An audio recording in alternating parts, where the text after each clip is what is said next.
This is LBC from Global, leading Britain's conversation with Nick Abbott. It's incredible in, as we would say, tippy-top shape. Tippy-top. What the hell is going on? Let me just wipe up some messages from last night, some house cleaning.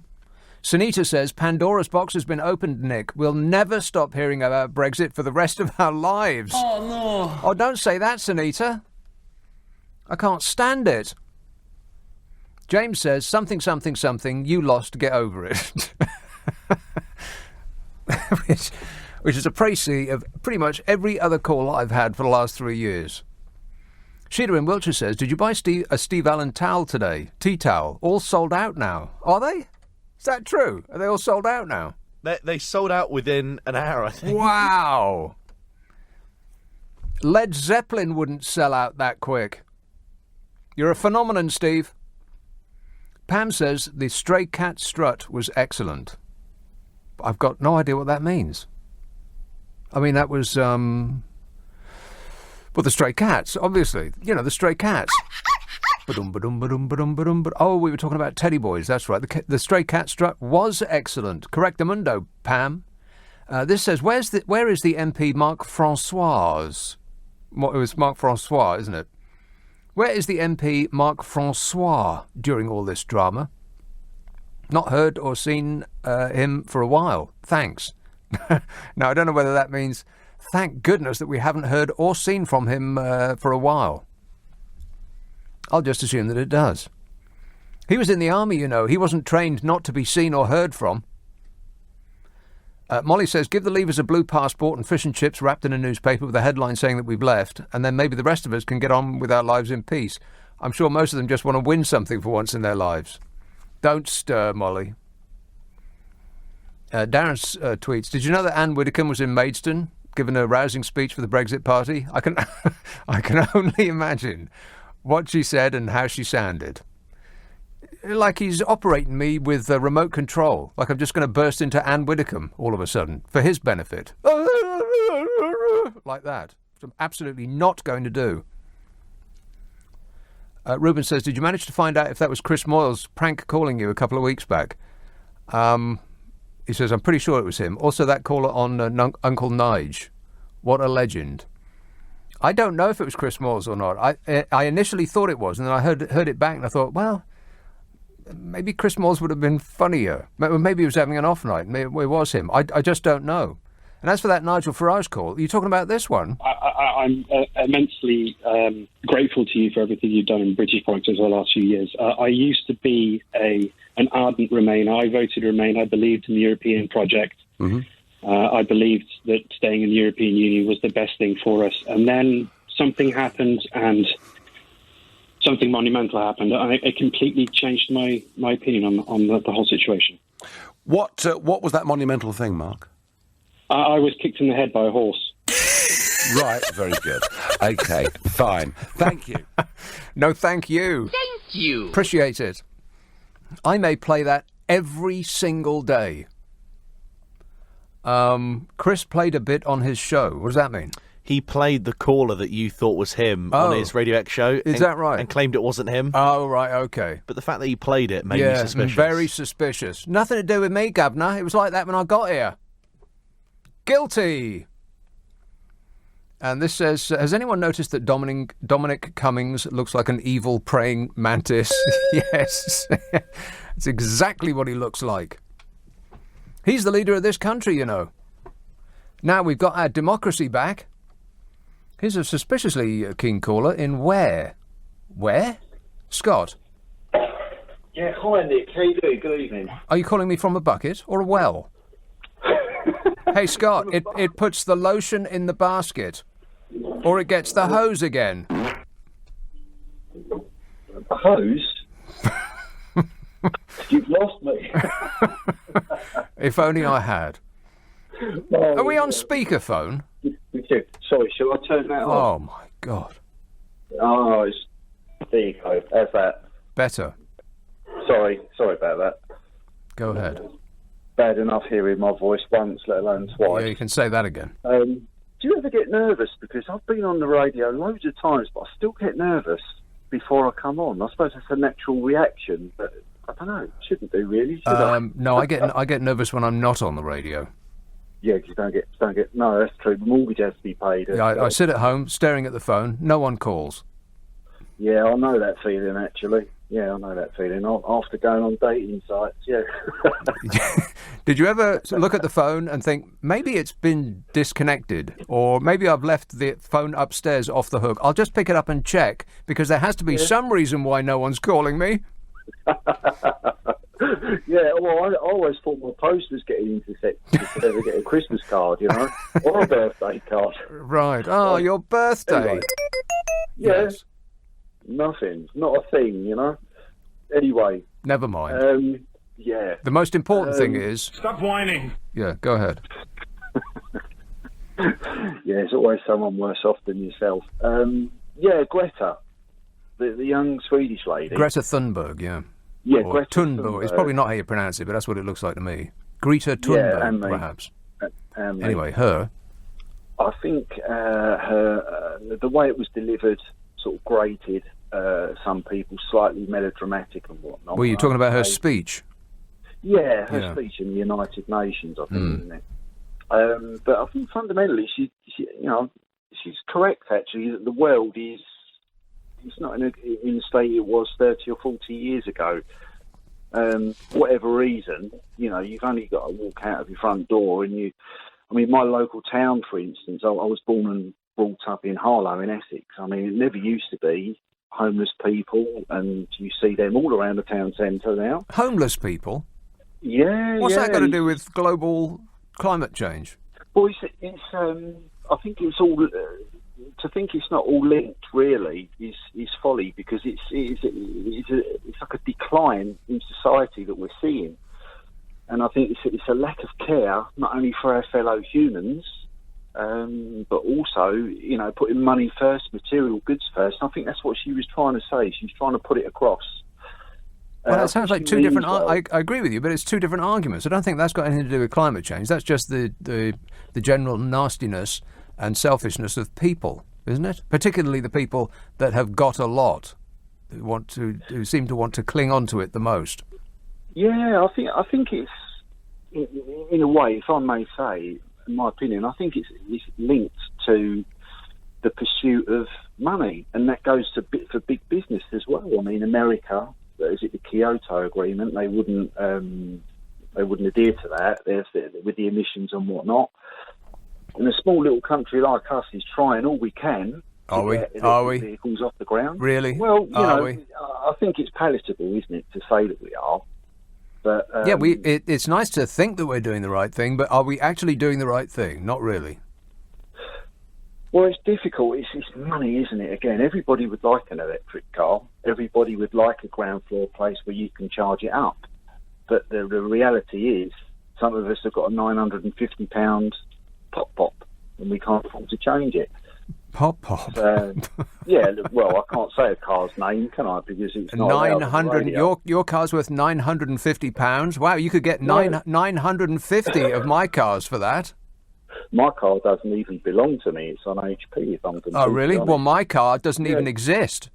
So no. Well, brilliant. That's great. I spoke to a guy today. I said, "How do you get to work?" And he said, "I cycle to work," and I felt shamed. Yeah, you should be. This guy, yeah, he was really, really brilliant. I think the amount of plastic in the oceans, when you walk out your front door, you just see plastic everywhere, all over the floor.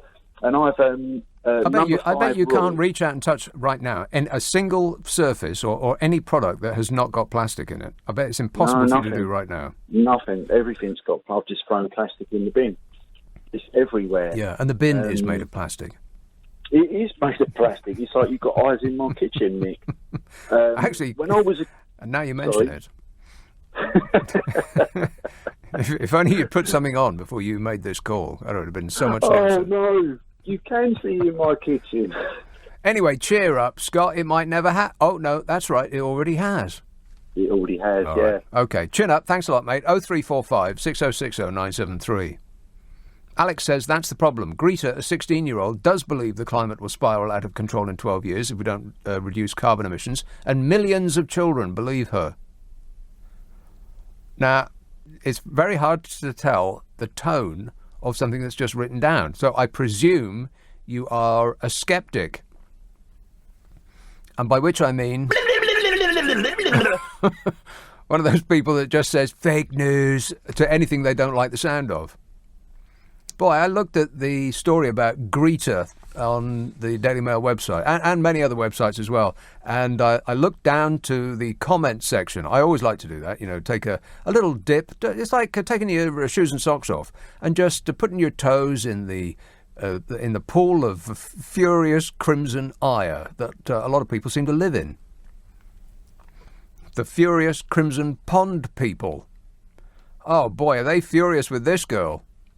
I'll come to that in a minute. Right, here's the story.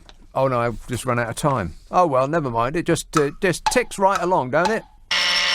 So I'll come back and do that. 0345 6060 973. You can text 84850. Email nick@lbc.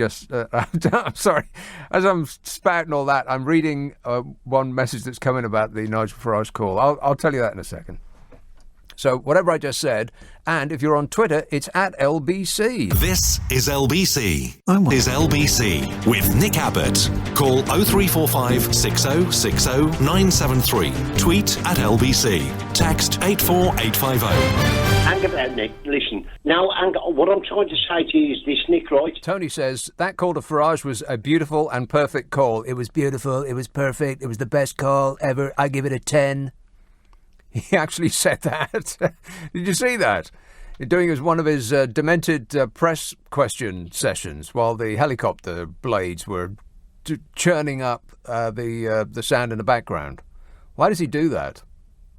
There must be a reason why he always talks to the press while a helicopter is warming up in the background. I mean, that's not saving the planet. Start the helicopter when you're ready to get on, you numpty. But I think he has it in the background there just so it gives him an excuse just to leave, whenever a question gets too difficult.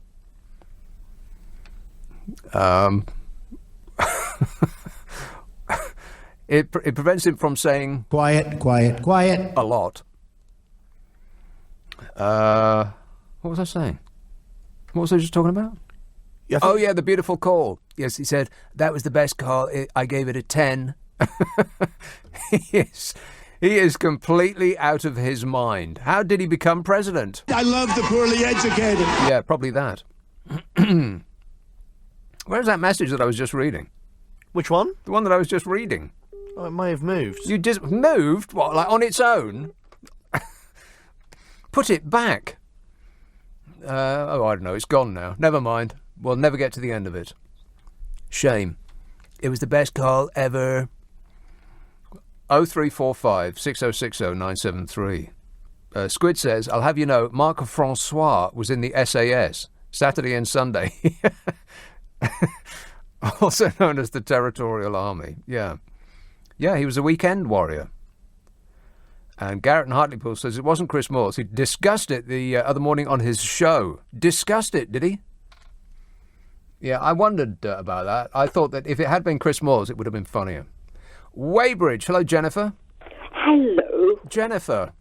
How are you? I'm great, mate. Good. I'm glad to hear that. Thank goodness, Nick. Well, I'm glad that you're glad.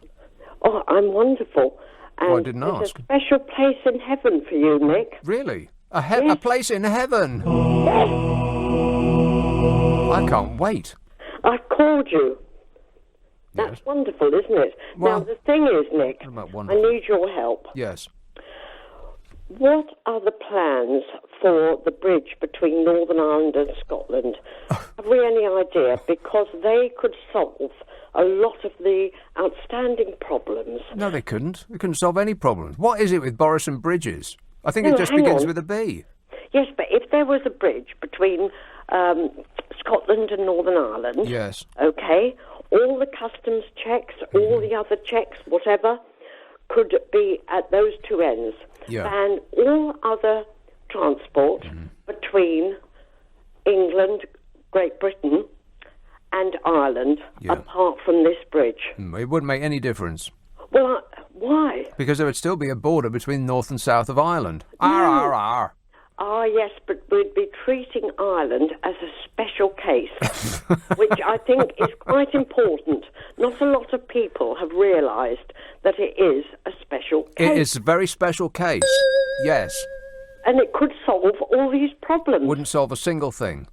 Why? What is it with Boris and things that begin with B? He just is obsessed with appending his name to something that begins with B. This could be his only sensible suggestion, Nick. Well, I very much doubt it. Yeah. Wait a minute. I'm not saying he's had Explain other... to me. Huh? Why?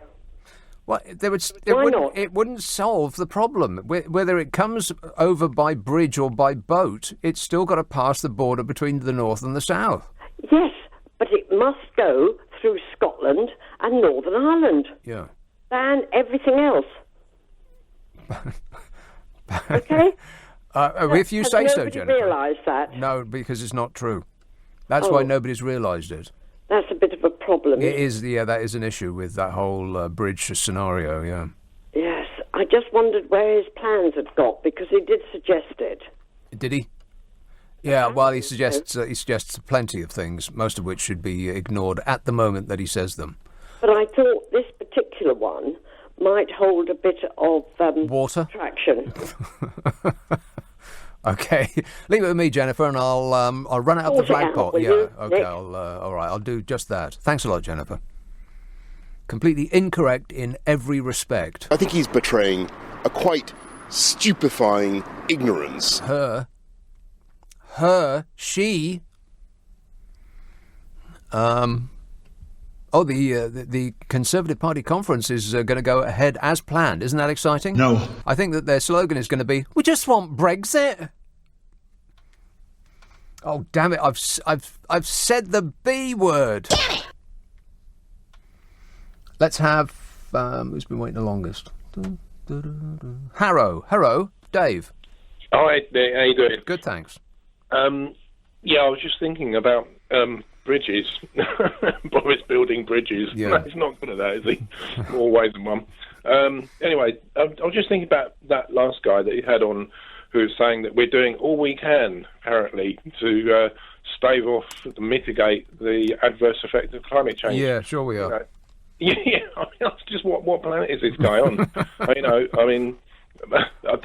What are we actually doing apart from a finger in the air? Climate change is going to be zero by 2050 because we're going to have net. Yeah. Oh, sure we will. Yeah. They've signed up for that absolutely, and we can fine them if they don't make it. Yeah, definitely. Automatically. Yeah. I think what the politicians of the world have agreed on is that it really is awful, and something should be done. That's about as far as they got so far. Yeah, it's absolutely pathetic, and like. I mean, I know they've said things about Greta Thunberg, but you know what? You go around and it's just like absolute mania on the road. It's insane that the people. I don't know what planet. You've been driving through Streatham, haven't you, Dave? I excuse me. I've been to. I definitely don't drive. Well, I do drive, but I got a license. But I don't. You just said insane on the roads, and my thoughts immediately went to Streatham because there's something about the air in Streatham. I don't know what it is, but people just go berserk. Oh, I can imagine it's horrendous. Awful. But it's everywhere. I mean, it's just like in Harrow today. It's just the streets are absolutely gridlocked. What is wrong with these people? I just find it. It's almost like when you're saying about Donald Trump and the helicopter blades. Is it something about the noise and the rumble of having to have an engine? I mean, can somebody sort of make an app that sort of makes the engine noise all day long so people feel empowered? I don't know what it is. And they say, well, we've got to do this for the economy. Really? How is that benefiting your pocket to be sitting there fuming away and spending hundreds and thousands on it specifically benefits Donald Trump's pocket because he's been given tens of millions of dollars by the coal and the oil industry. Ka-ching. Yeah, not to mention the weapons business. Yeah, it's nuts, and I just feel sometimes, do people really? It's almost like a fat person saying, sitting there eating burgers, size me up, Scotty, and saying, well, I've got to do this because if I don't, it will be bad for my economy. It's like, what economy? How is that actually benefiting anybody? I honestly think that if they're serious about this, the price of petrol, well, it's clearly not high enough. It probably needs to be about 10 times what it is. They've got the ultra emission zone, but I don't know how much that's. But it's only that's not going to make no difference. The only person that ever got charged in the ultra emission zone is me, because I, in order to save the planet, have hung on to my 20-year-old car. Because it's much better to do that than to junk it and buy a new one. Plus, I tried to buy a new one, and it's still sitting on my driveway, motionless, about 5 months after I bloomin' well bought it. Not that I'm complaining or anything. Stop whining. I tried to do the right thing. I really did, but it cost me a huge amount in money and emotional involvement. Is that because there's no charging points? No, it's not an electric car. It's a blooming petrol car, but it's one of those petrol cars. You can buy a petrol car from about 2005 on, and it clears the threshold for the charge. This emissions charge that the mayor brought in. What a mayor! Thanks a lot, Mr. Mayor. And so practically every car on the road is okay, apart from mine, my old one. I honestly don't know why they don't. I mean, I don't know if somebody's missing a trick here, but I was thinking cars, I don't know how, there's a lot about these electric cars, but, there's a lot of, precious metals, and there's raw materials and a lot of weight with the batteries at the moment, so I'm not sure really as much as they're talking about it. Certainly in terms of emissions, they'd be better, but then it's sort of shifting the emissions to some extent, just to the power station. But of course. Yes, it has to be better. I mean, never mind about emissions over the planet as a whole. We're just talking about pollution in London. I drive behind cars that are 20 years younger than mine. They're brand new cars, and there's stuff that's coming out the back of them. I have to turn my my ancient heater off just to stop the pollution coming in and killing me while I'm driving along the road. Yeah, I had one like that the other day going round, on the way to Hanger Lane, Bridgewater Road. And they won't get charged for the pollution charge because it's a newish car. And there's no on-the-spot. There used to be a thing called on-the-spot roadside testing, but I don't think they do need more of that, do they, these days? I've got no idea. But most of the time, I'm driving along, breathing the fumes of the car ahead, thinking... I feel lightheaded. That's what I feel. Mostly when I'm driving through Streatham. Yeah, no, it's bad, I'm surprised people don't sort of... Care, yeah. I mean, we care a lot about smoking. It's like, goodness me, if there's somebody smoking inside, wow, it's straight extradited or extradited outside. But, if you want to smoke in a car or have a smoking car, it's like, oh, that's fair enough. Or people just turn away. And, yeah, what's going to happen to the vaping industry, by the way? I mean, just to zip off at a tangent here, the only stores that have opened on the high street in the last year or so are vaping shops. Everything else is closing down, and those are opening here, there, and everywhere, baby. And now it turns out that it's not as healthful, perhaps, as people might have thought, and people are actually dying because of it. There's an industry that flared into life and was extinguished like a match. Well, we don't seem to be too bothered about it. I've read somewhere in America they're a little bit more concerned.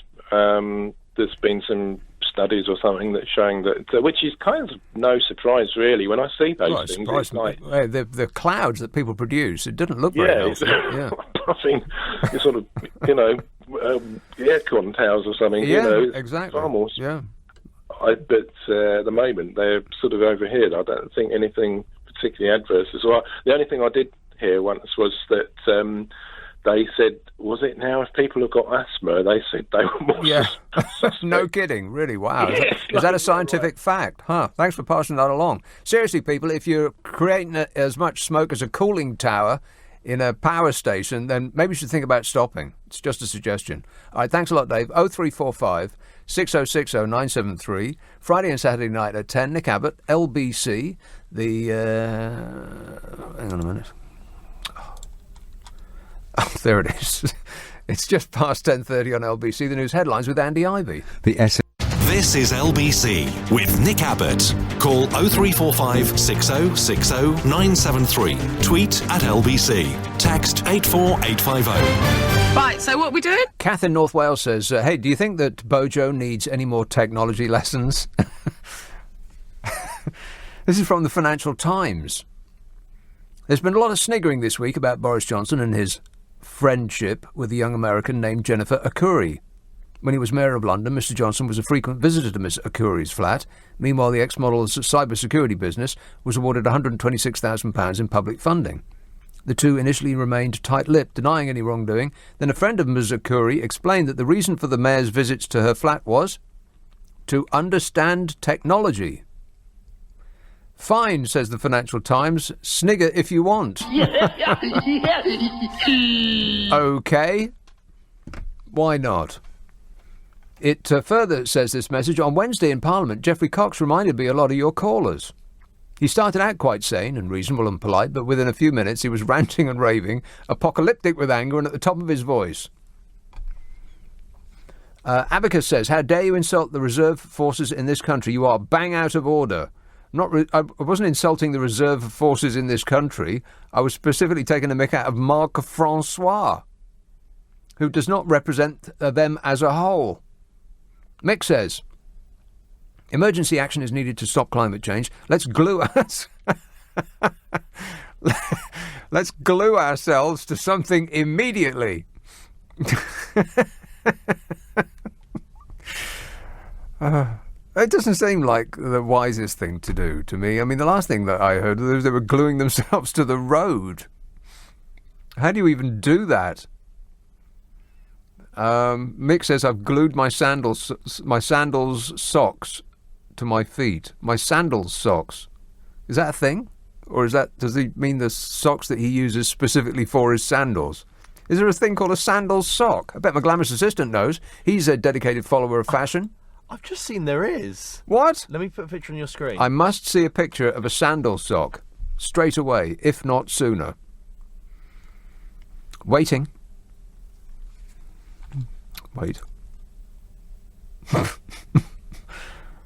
So it's right. So they're not actually sandals. There's just an image of a sandal on a sock. Is that right?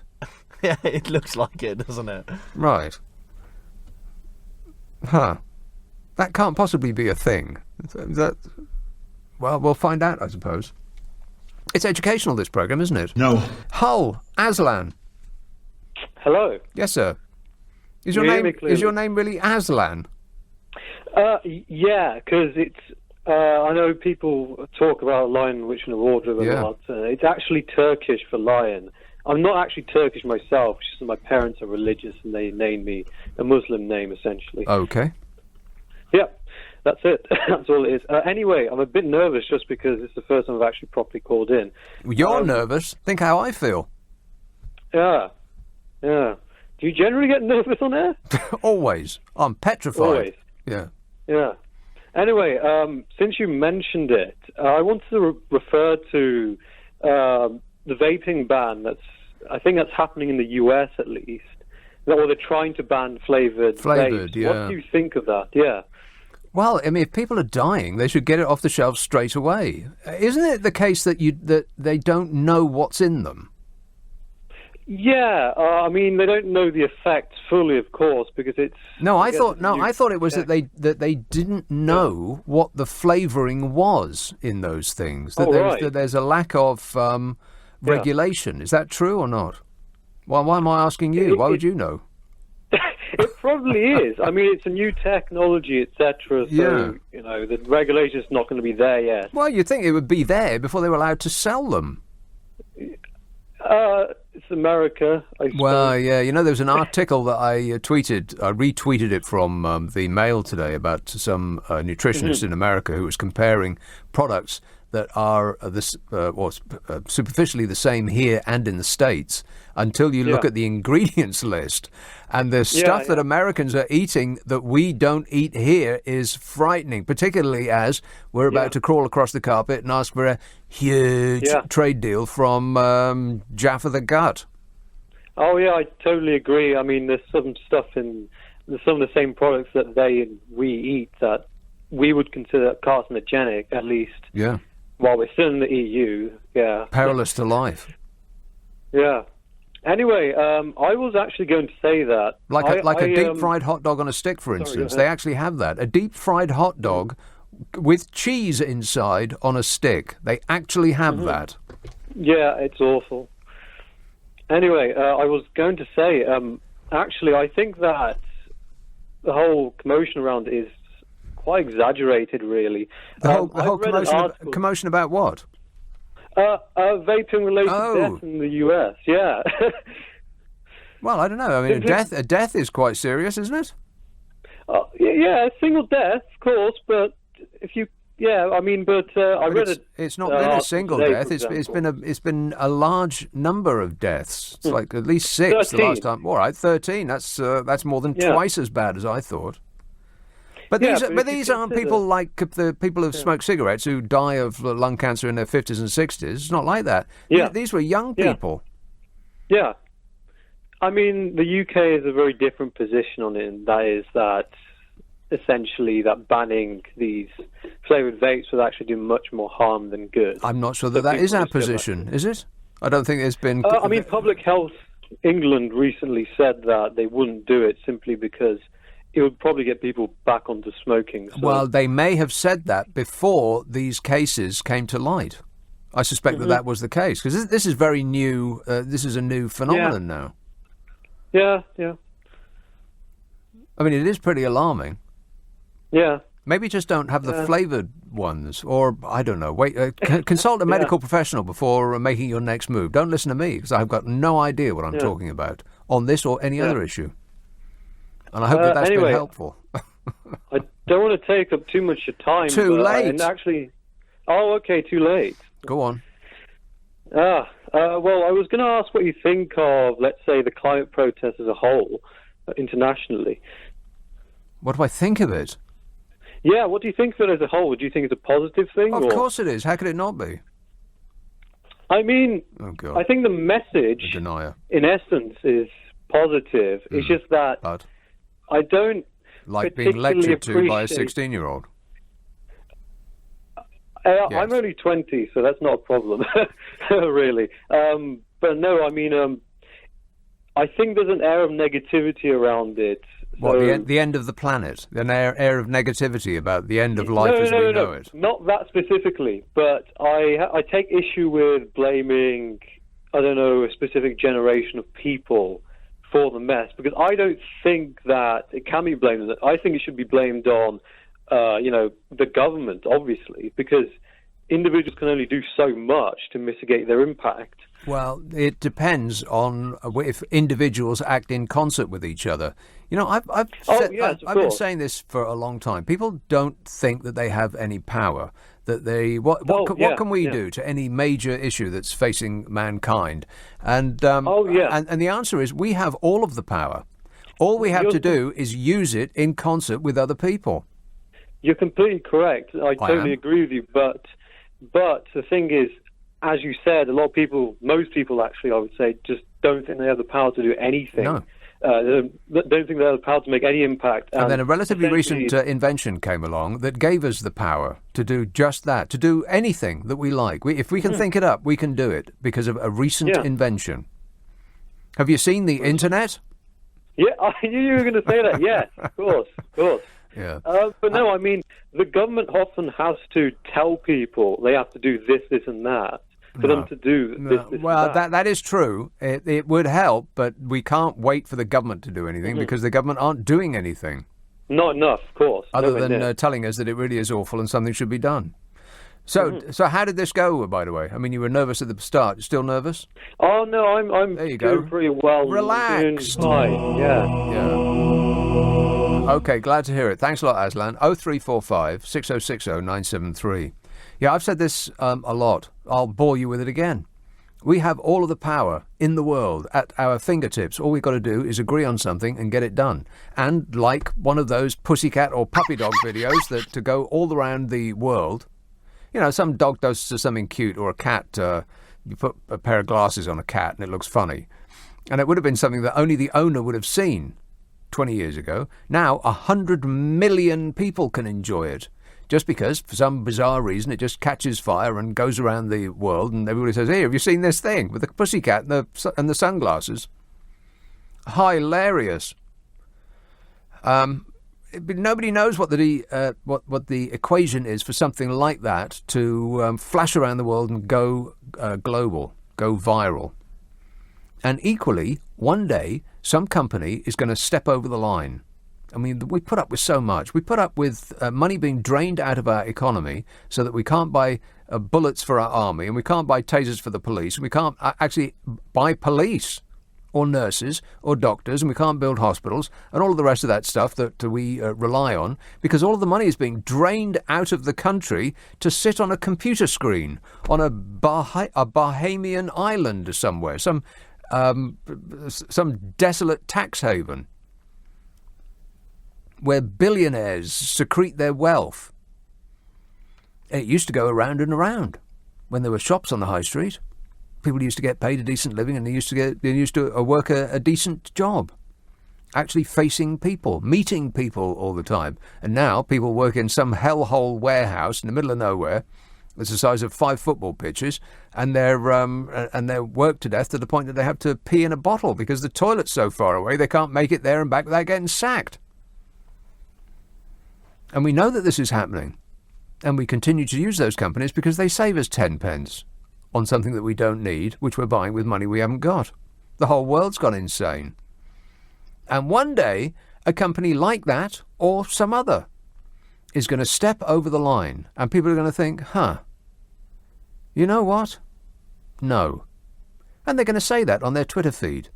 And other people are going to see it on their Twitter feed or their Facebook page or their Instaface or whatever the hell it is that people waste their times on these days. And then 1,000 people are going to say, yeah, you know what, that's right, I'm not going to buy their products anymore. And then the 1,000 people becomes 100,000 people, and suddenly 100 million people the whole world over go, yeah, you know what, that's right. And that company that stretches over the planet, whose owner is a billionaire multiple times over, is going to be brought down inside of a couple of weeks. We think that they run us, but the opposite is true. It's just that we don't know it yet. We haven't admitted it to ourselves that anything is possible. All we got to do is think it up and do it. I'm telling you, it's going to happen one day. Some massive corporation is going to be snuffed out like a match just because we thought it up and did it. Who's it going to be? Place your bets. Isn't it exciting? Yes. It kind of is. 0345 6060 973. Text 84850. Email nick@lbc.co.uk. And if you're on Twitter, it's @LBC. Friday and Saturday night at 10, Nick Abbot, LBC. LBC, leading Britain's conversation. LBC, with Nick Abbot. It's incredible in, as we would say, tippy-top shape. Tippy-top. That man has totally lost his mind. Bo tweets, Nick, Trump has the helicopter sound to drown out the question being asked, therefore tiny hands can just ramble on. That's probably got an element of truth in it. I think it also makes him seem like, he's a very busy and important man and he has to get somewhere. So he has the helicopter, ready to take off at a moment's notice because, he's very busy. He has some television to go watch. And some children to troll online. God. Wouldn't it be marvellous if we could actually just get rid of him, flick him away? David in Manchester says, Nick, you need to call Clive Bull and the consumer out about your car, mate. It's not normal for it not to be working. Really? Cars are supposed to work? I had no idea. It's the worst thing I've ever bought in my life. I am such an idiot. No, Nick, you're not an idiot. It could have happened to anybody. Why do you beat yourself up like that? I was sitting there, test driving it, and it was making a funny noise. And the guy was sitting there next to me, and I thought, well, he wouldn't have the nerve to try and sell me a car that was broken as he was trying to sell it to me, would he? So I thought I'll just buy it, because what could possibly go wrong? And the answer was yes. Yes, he did have the nerve to sell me a car that was obviously broken when he was trying to sell it to me. That's how stupid I am. Peter says, did I miss the Glasgow weather? Oh, you know what? I haven't done the weather yet. That is very remiss of me, because this is the news that actually does affect your life. Unless I have done the weather. Have I done the weather? You haven't done the weather. I haven't done the weather, okay. You know, one day I should start listening to this show. It's just that I don't really like the person who does it. He's a bit of an idiot. Stupid sound effects. And he thinks he's so funny. God, he's annoying. Anyway, the Met Office has issued a yellow weather warning for parts of England and Wales for heavy rain and lots of weather. Warning, warning. The Met Office has warned of persistent rain. It will be persistently raining. Absolutely persistently raining outside. And there will be a risk of flooding across the northwest and the southwest of England and Wales from 6 p.m. Today, so it's happening to you right now, until 5 p.m. tomorrow. Some areas could see as much as 70 millimetres of rain, equivalent to 3 weeks of the September average. Met Office meteorologist Alex said areas such as Devon and Cornwall could see coastal gales of up to 50 miles an hour, which is a bit vague. What does he mean, such as Devon and Cornwall? Does that mean places that are like Devon and Cornwall, or actually Devon and Cornwall? Very imprecise for a scientist. Cities including, but not limited to, Leeds, Manchester, Sheffield, Liverpool, Bangor, Swansea and Cardiff are covered by the weather warning. What, not Glasgow? Not Glasgow. No. No, I checked. Not too much rain there tomorrow, if you can believe that. Negative. Meteorologist Alex said, we've got a deep area of low pressure that's going to bring heavy and persistent rain and strong winds too. The greatest amounts could be up to 70 millimetres over the hills and the mountains, where only sheep will be inconvenienced, and as they are made out of wool, might shrink. That's a fact. He says, away from there, some places could see 30 millimetres to 40 millimetres in a short space of time, and I think 40 millimetres is about 6 feet. Correct. It's about 6 feet of rain. He said there's likely to be some disruption to travel over the weekend with lots of spray on the road, so the advice is to speed up and tailgate the car in front. And if you are driving an Audi, of course, you can ignore this advice, as you will already be doing that. The weather warning has already led to the cancellation of the inaugural Regatta London race, which was due to take place on the River Thames on Sunday. Organisers said they were unable to safely run the event due to stormy weather affecting the river's water quality, which Bob Dylan once sang about in his classic song from Blood on the Tracks, called Tangled Up in Poo. Rock and roll! And the long-range weather forecast? Here is the long-range weather forecast, whether you want it or not. Monday starts dry before rain. Tuesday, bright intervals and scattered showers, and cloud and patchy rain later. Wednesday, brighter but cooler. And then the longer weather forecast from next Thursday, which is the 3rd of October. Blimey, it's October already. Isn't that frightening? It's practically Christmas. It's almost Jesus' birthday. So from Thursday to the middle of the month of October, a chilly start, outbreaks of rain and strong winds spreading into the west, and then they'll move eastwards. By next weekend, it's likely to be unsettled and wet and windy. And during the following week, the unsettled weather may begin to become more generally confined to the north and the west, which is you, Glasgow. Temperatures are likely to be around average. And for the end of the month, so that you get a picture of the entirety of October, towards the middle of October, we may see some periods of fine and dry weather developing. These will be particularly noticeable in the south. And with settled weather, some warmer days and colder nights are likely. Warmer days? We'll take it! Here's Scunthorpe. Hello, Dave. Hello. Dave. I'm loving it. What I'm talking about, what I'm loving is what the Supreme Court said. Yes. Yeah. What did they say? Well, you know what they said. They found in our favour. I'm a Remainer. Oh, like yes. you are. I couldn't take Now- my eyes off that woman's spangly spider. How about you?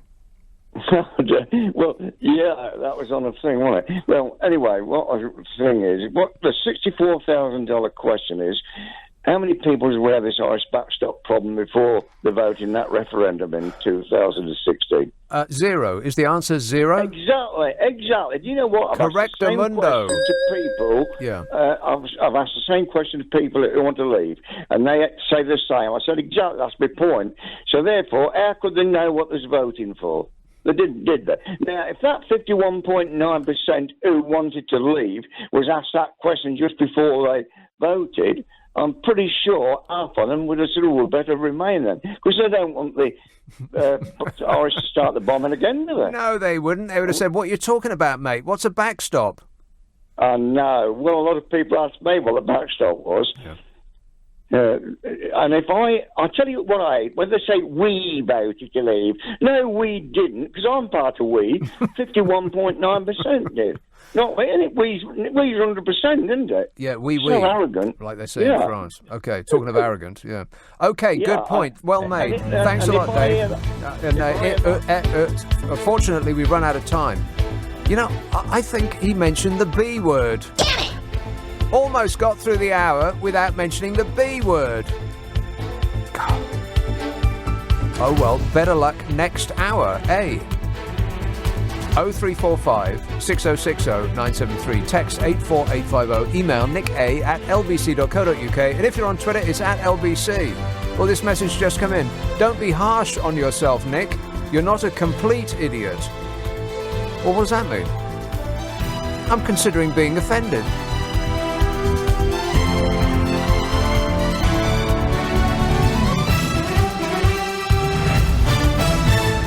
On Ivy. This is LBC from Global, leading Britain's conversation with Nick Abbot. He's a great guy. He's a good guy. He's a good person. Words, more words. Talking of weather, by the way, I should do the climate change thing. There is a general weather warning. Warning! We're all going to die. Teenage climate activist Greta Thunberg said she didn't understand why grown-ups and world leaders would mock children and teens for acting on science. Well, I know. Oh, I know. Miss, pick me, I know. It's because they don't want to propose that we change our lives to a more sustainable way of being, because they're frightened they might lose votes. And the ones that are resisting the science are the ones that are not remotely interested in the future of their country or the health of their people, and they just want to cling on to the power that they have. And in some cases, it's because that's the only way that they can stay out of jail. Oh, shut up! Ain't that right, Donny? When asked about Donald Trump and others who have mocked her, the 16-year-old activist Greta Thunberg said, "We've become too loud for people to handle, so people want to silence us." And the youth climate movement has drawn criticism from some who accuse the students of overreacting and say that they would be better off going to school. And the people who say that are easily led because they're not that bright. I love the poorly educated. They like to say things like, oh, there can't be any global warming because it's a bit chilly out. Or it's just weather. Or not all scientists agree. Or any one of the never-ending number of pathetic excuses to cling on to their sense of superiority and avoid changing their way of life now to avoid disaster later. It's classic short-term thinking. I've said many times before, that's what's going to do for mankind. Ironically, short-term thinking will do for mankind eventually. Unless robots get us first. Affirmative.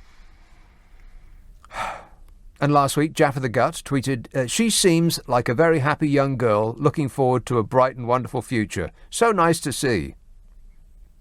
And Thunberg, being the grown-up in this, said she didn't understand why adults would choose to mock children and teenagers for just communicating and acting on the science when they should do something good instead.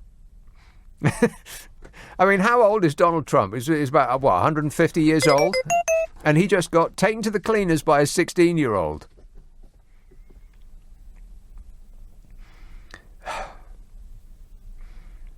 She can't understand why adults would choose to mock children and teenagers instead of doing something good. She can't understand that. Well, I bet I can. It's because the screaming Mimi is a malevolent, saggy bag of evil who sold his soul to the coal industry for a few million dollars that they gave him towards his election fund. And the latest round of protests rolled through Asia and Europe and culminated in a rally in Montreal in Canada. And Greta Thunberg met with the Canadian president, Justin, I was just young and everybody was doing it back then, Trudeau, who said, she's the voice of a generation of young people who are calling on their leaders to do more and do better. He said, and I'm listening. And you think that would be enough for Greta Thunberg? But no. Good for you, Greta. She said that President Trudeau's not doing enough. And sent a message to all politicians to just listen to the science, rather. Not the silence. Science. And act on the science. I love this girl. She doesn't take any tripe from anyone. She just fixes him with their death stare. I bet the back of Donny's head is still red hot. Well, orange hot. Oh, shut up! And she is making a difference. Because politicians would love to ignore this. I mean, it costs a lot to combat climate change. And the thing with it is you won't see any results. You'll only see a lack of consequences for not doing anything. So the people don't really have anything to get behind because it's invisible. You can't touch it, squeeze it, or sniff it. And there's nothing to see. And there's so many people who identify as right-wingers who seem to think that scientists don't know what they're talking about because one of them once got something wrong. Unless they're the kind of scientists that they need, like medical scientists, who they will gladly leave their lives in the hands of without a second's thought. Or they will say that their imaginary invisible space wizard will save them. It's all in her, its, or his plan. Because, that makes sense. And with every week there comes some other dire warning. Scientists this week issued a new warning about the consequences of rising temperatures on the world's oceans and the cold regions, and the deniers made efforts to twist themselves into knots in order to deny that the numbers are a thing. But some people are on board. 170,000 people were apparently striking nationwide in New Zealand. 100,000 rallied in Rome. And 180 other locations in Italy. In Berlin, activists from the Fridays for Future group braved persistent rain. In the Netherlands, thousands joined in a protest in The Hague. And some people did acknowledge that getting politicians to take action against global warming is just a part of the story. It's a beginning. But it's also about leading sustainable lives and making changes to make our lives more sustainable. And that's true too. A lot of it's down to us. German government spokesman Stefan Siebert said part of the government's plan is to encourage citizens to shift their behaviour. He said, people and businesses know that over the coming years, step by step, behaviour that harms the climate and causes a lot of emissions will have a higher price than before. And that's what certain businesses don't want, of course, because that sounds like less profits. And that sounds like less bonuses for the CEO. So they're going to chuck millions at politicians to try to make them drag their feet in order to save hundreds of millions. And that's where people like Fat Donny come in. Everything that I've done is 100% proper. That's what I do, is I do things proper. So I cast my eyes down to the bottom of this story on the Daily Mail website to see what the comment section contained. And as usual, it was full of peace and love. No, no. The best rated comment, and at the time I looked, it was something like 7,000 people had approved of this comment. How does a random 16-year-old with no scientific qualifications or wealth get to travel around the world and meet prime ministers and get publicity from the world's media? As though that's her plan, publicity. And the second most approved comment was, so I take it she walked to Montreal then, took a hot air balloon, cycled? And the third most popular comment, all in capital letters, was, go back to school, little girl. Morons with fingers in their ears, humming loudly so that they can't hear the bells of warning. And just as a science experiment, I looked to see what the worst-rated comments were, and they were in order. You go, girl. You're fighting for your generations and future generations' lives. followed by "It's admirable someone so young has such conviction and courage. Also appreciate that her cause benefits the masses rather than benefiting a few at the expense of many." Those were the 2 worst-rated comments. Thousands of people smashing their fury into their keyboards just at the very thought. What is wrong with people? I'd like to know. That should be the topic from now until the end of time. Right, who's been waiting the longest? Good grief. This one's been waiting forever. Sorry about that. Jasmine in Brighton. Oh, hello. Hello, Nick. Jasmine. You're in fine fettle tonight. Fettle? What, like a horse? Fettle. No, it's just a saying, meaning Yeah, you so- sound really funny and Well, thanks. right on top of the Like a world. horse.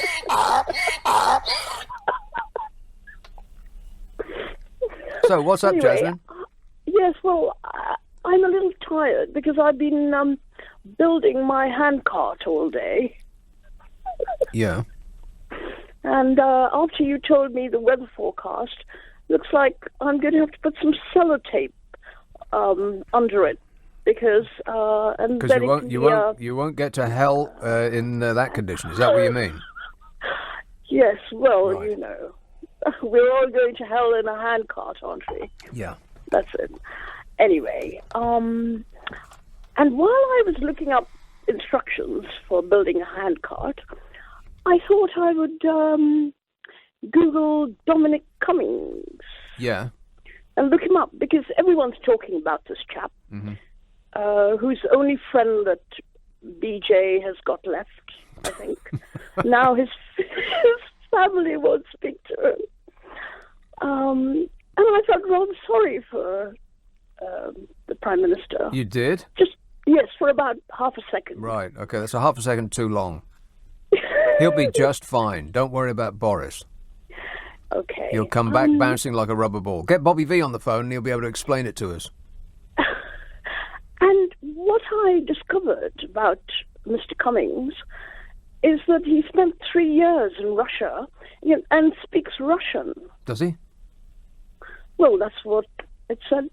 Oh, on the internet? Oh, well, then it must be true. I've got no idea. Did he Well, really? it's a pretty good site. I mean, I don't know if I should tell you which site it was. Shall I? Okay then. Wikipedia.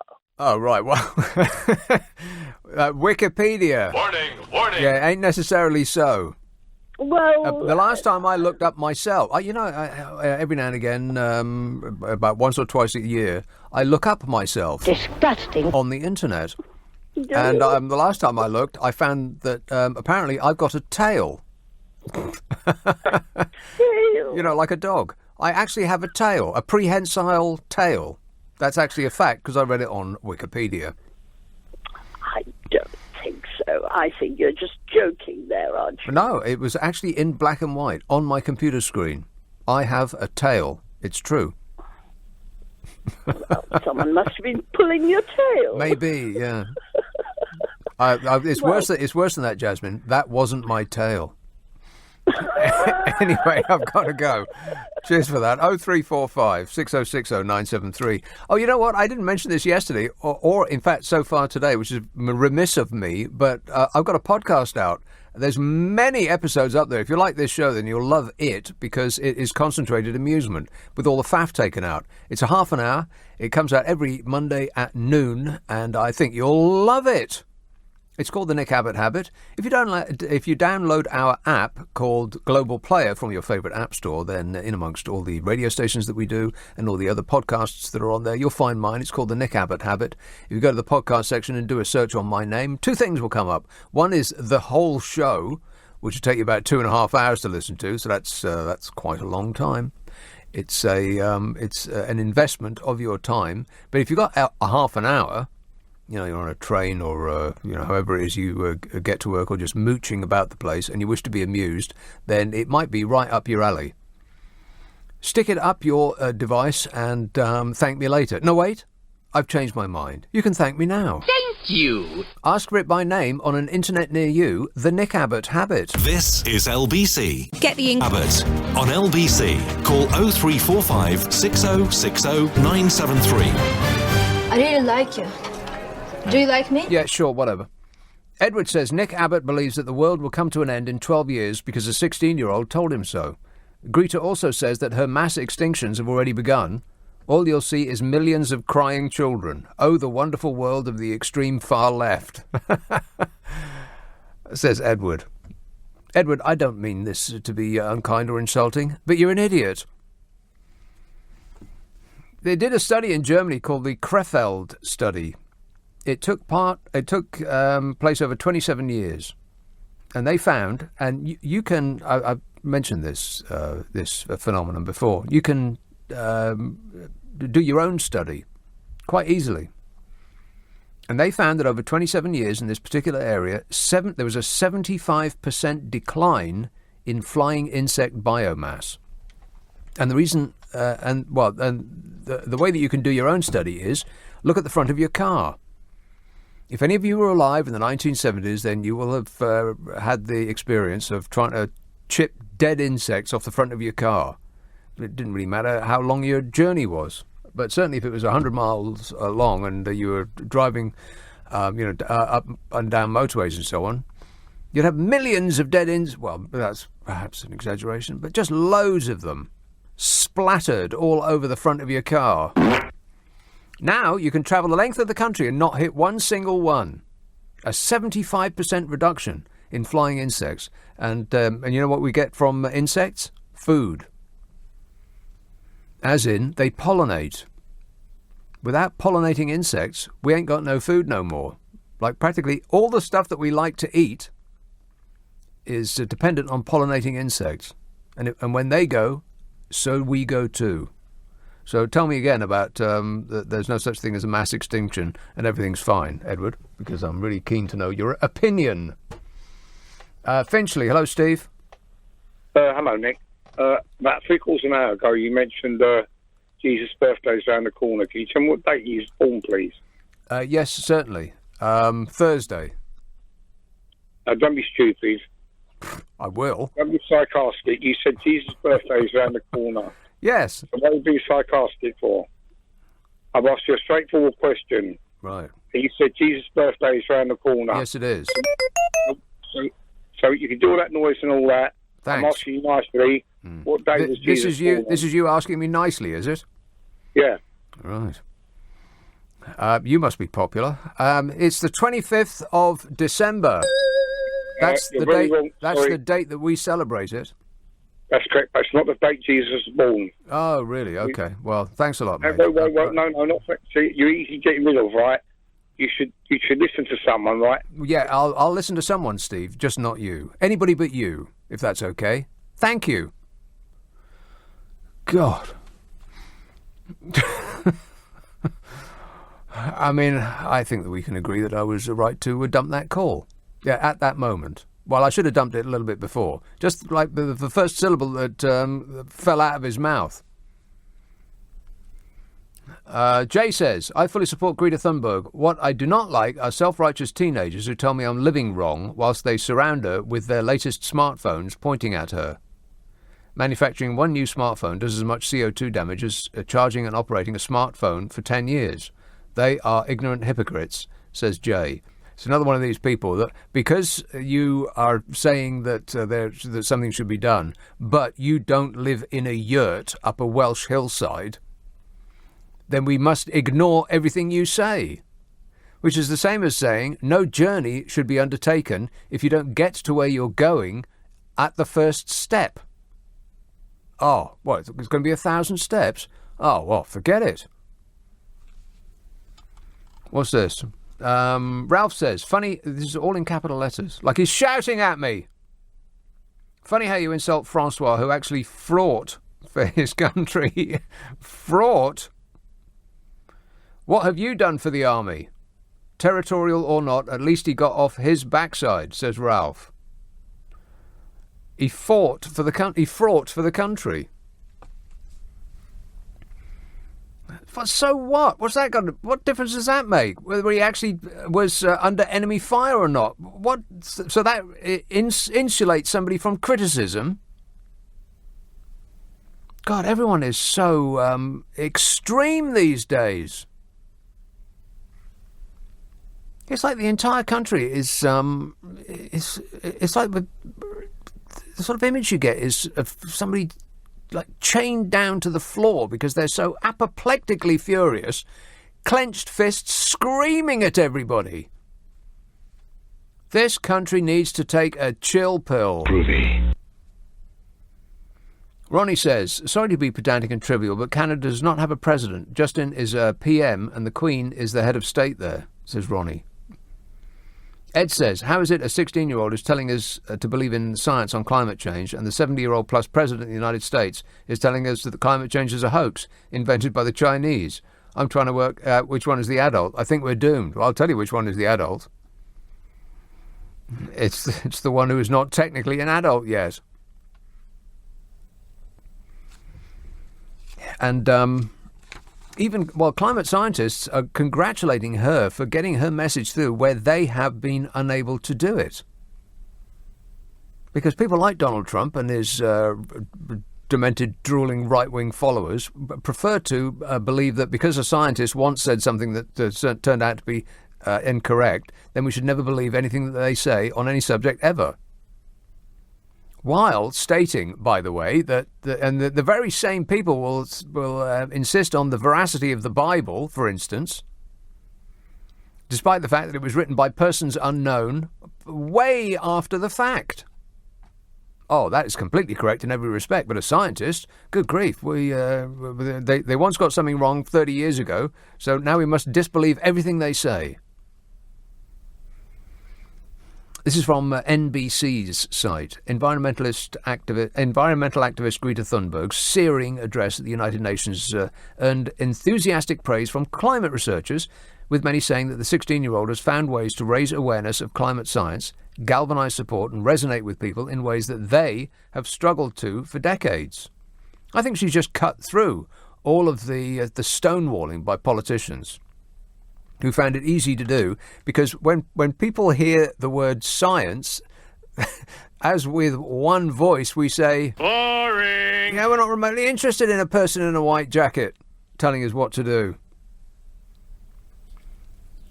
The director of the International Centre for Climate Change and Development in London said, speaking as a climate change scientist who's been working on this issue for 20 years and saying the same thing for 20 years, she's getting people to listen, which we have failed to do.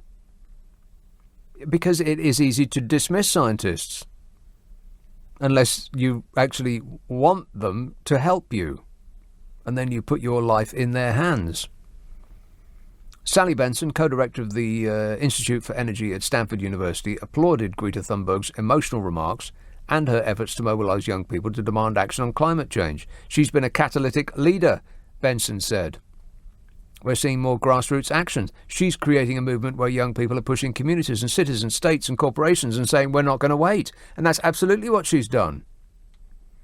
She might get a Nobel Prize, Donny. That's really going to frost him. He's going to be furious about that. He wants one of those almost as much as he wants the Medal of Honor, for valour.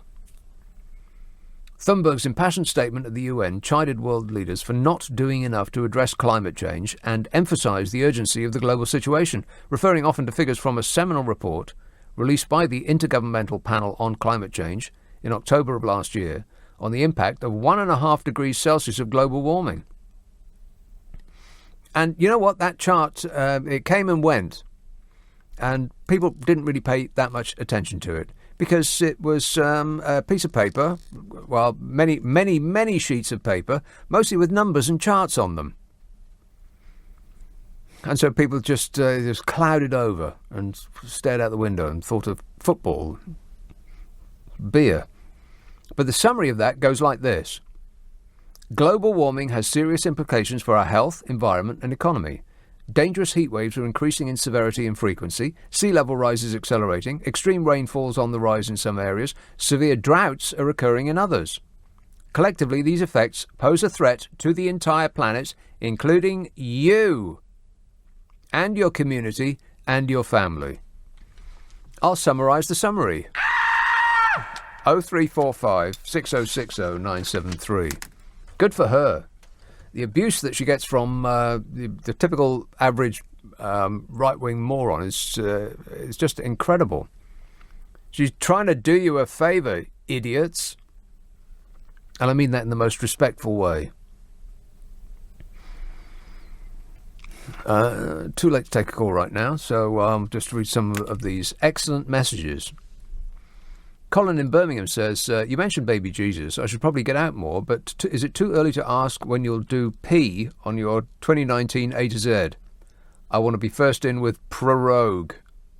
It's been a ridiculous year already, says Colin. It certainly has been a ridiculous year. I've never seen anything like it in my life. Hard to believe it could get any sillier. Well, the whole world's gone crazy. Yes, the old bag's right. 0345 6060 973. You can text 84850. Email nick@lbc.co.uk. And if you're on Twitter, it's @LBC. Friday and Saturday night at 10, Nick Abbott, LBC. It's 11:30. The news headlines with Andy Ivey. The Prime Minister. Nick Abbott on LBC. Okie dokie. 0345 6060 973. Mick says how rude and offensive you were, dumping that rude and offensive caller.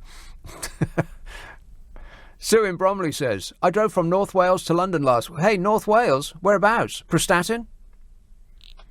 Rill? I drove from North Wales to London last week and I checked my car for insects. My husband asked me what on earth I was doing. I told him that Nick Abbott said that we didn't get insects on the front of our cars like we used to, and I wanted to check if he was right. And you know what, Nick? You are right. Just about the only thing we agree on, says Sue. Yeah, I am right. Betcha by golly. Betcha by golly. Wow. Groovy. You're the one that I've been waiting for forever. Southgate. Hello, Michael. Hi, Nick. Really love your show. I think you're fantastic. Oh, thanks. What, like science fiction?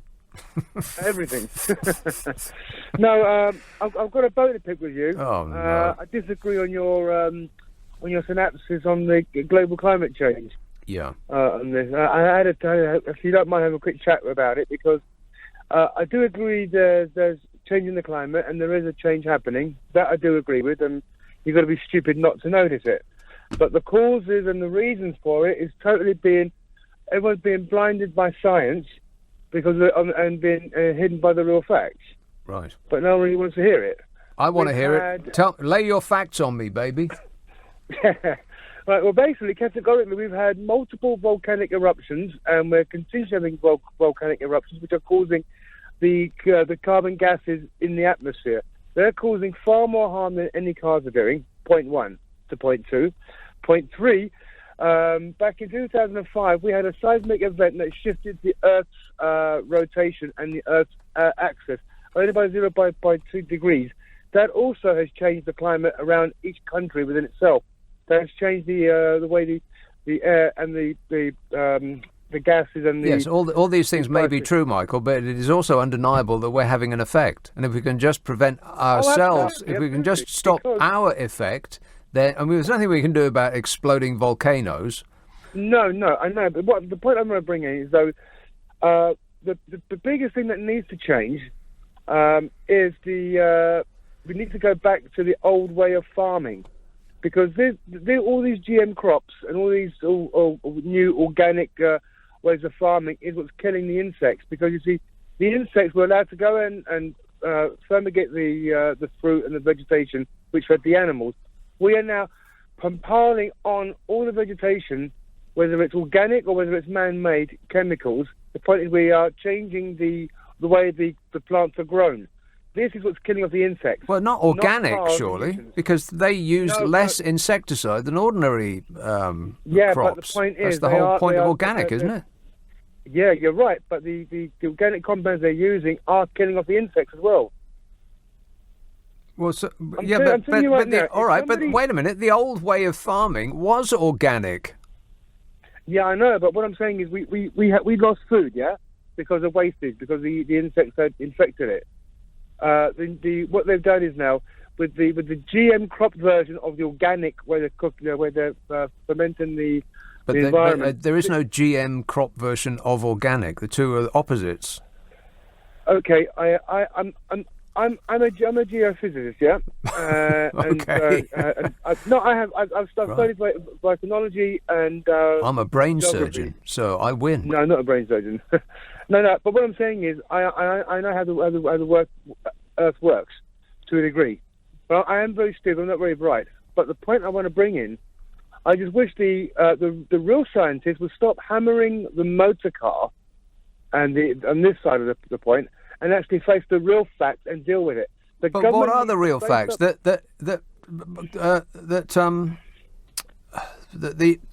God, what are they called?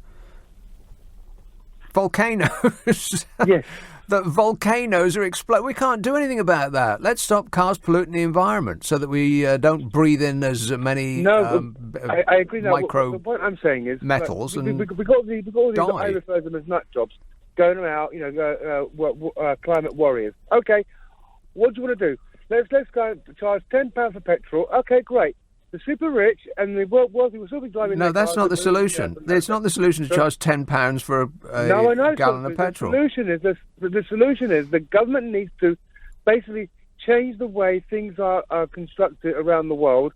The homes need to be changed how they're warmed and cooled, and take into the fact that the climate is changing. Right. That's what they need to do. But what they're doing is they just keep taxing, and that money ain't going anywhere apart from their coffers. Well, they're not taxing petrol in order to make us use less of it. They're taxing petrol because they just want the money.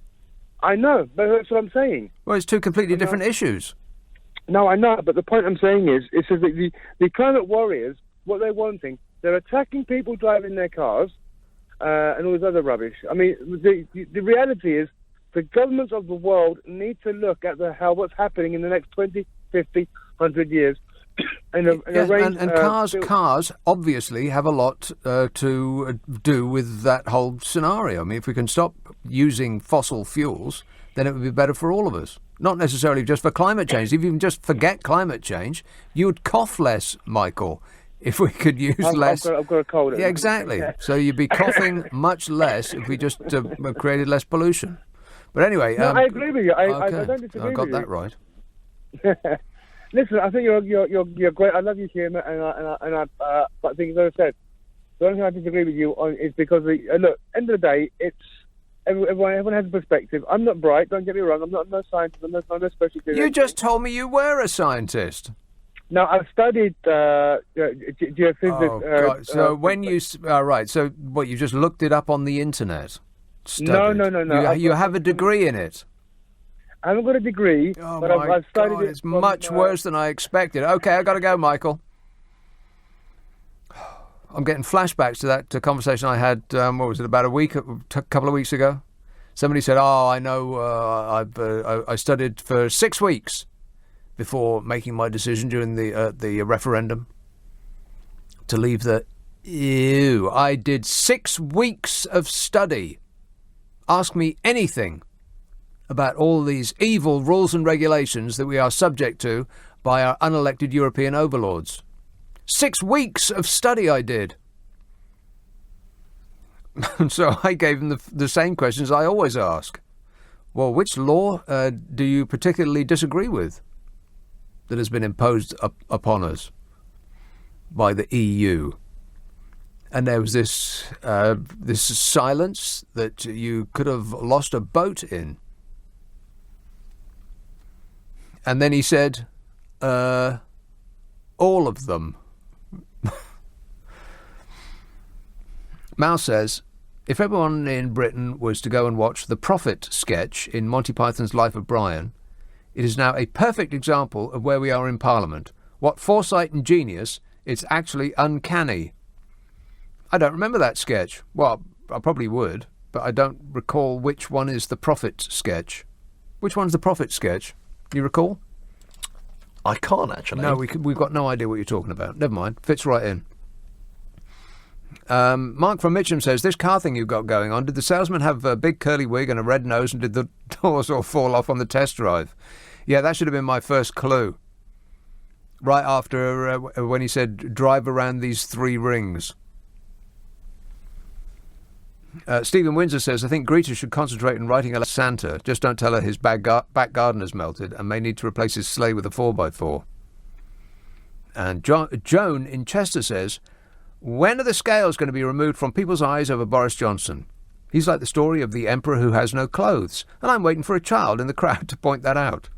Could you arrange for Cameron, Gove and Johnson to be contestants in I'm a Celebrity, where you have to be in for 6 months before anyone is voted out?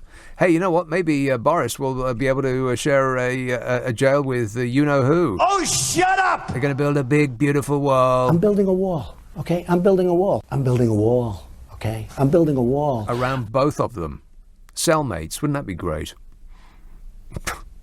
If they're both in the same place, we'll always know where they are. Let's have Streatham. John. That didn't work. I'll try it again. Streatham. John. Hello, Nick. Great to speak with you. Yes, John. Hi. I have several points I want to squeeze in, but the first one is he's preempted it already, but if that previous caller was a geophysicist, then I'm Benazir Bhutto. Let's be honest. He came clean.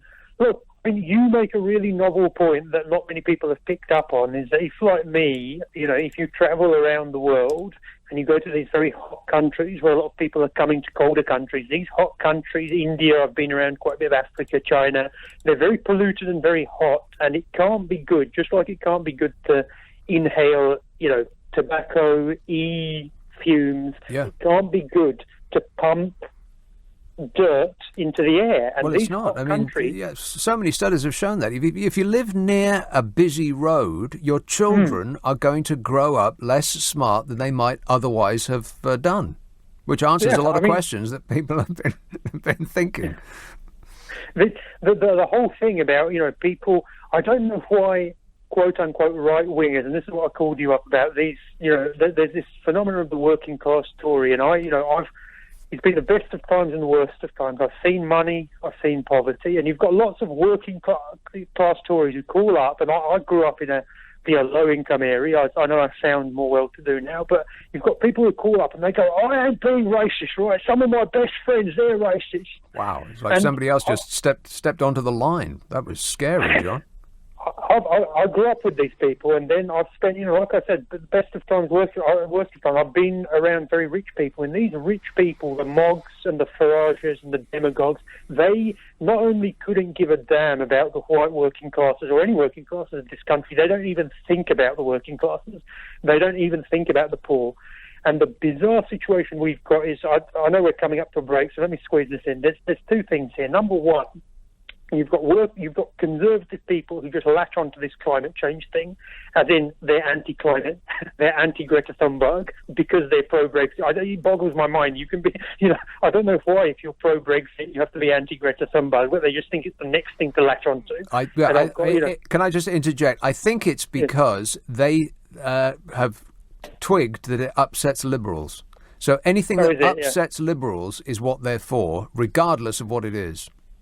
I mean, it's bizarre because Chris Rock had a great sketch years back where he said, he's right wing on some things, left wing on other things, and we've got self-serving people into. I mean, I saw one of Uncle Nigel's demented rallies this afternoon, and he's got these demagogues, and we've desired the demagogue. We should have in Parliament. We should have people like, I've just made a quick list before the ad break. We should have passion people like Majid Nawaz, like James O'Brien, like Benazir Bhutto, because like I said, caveat emptor.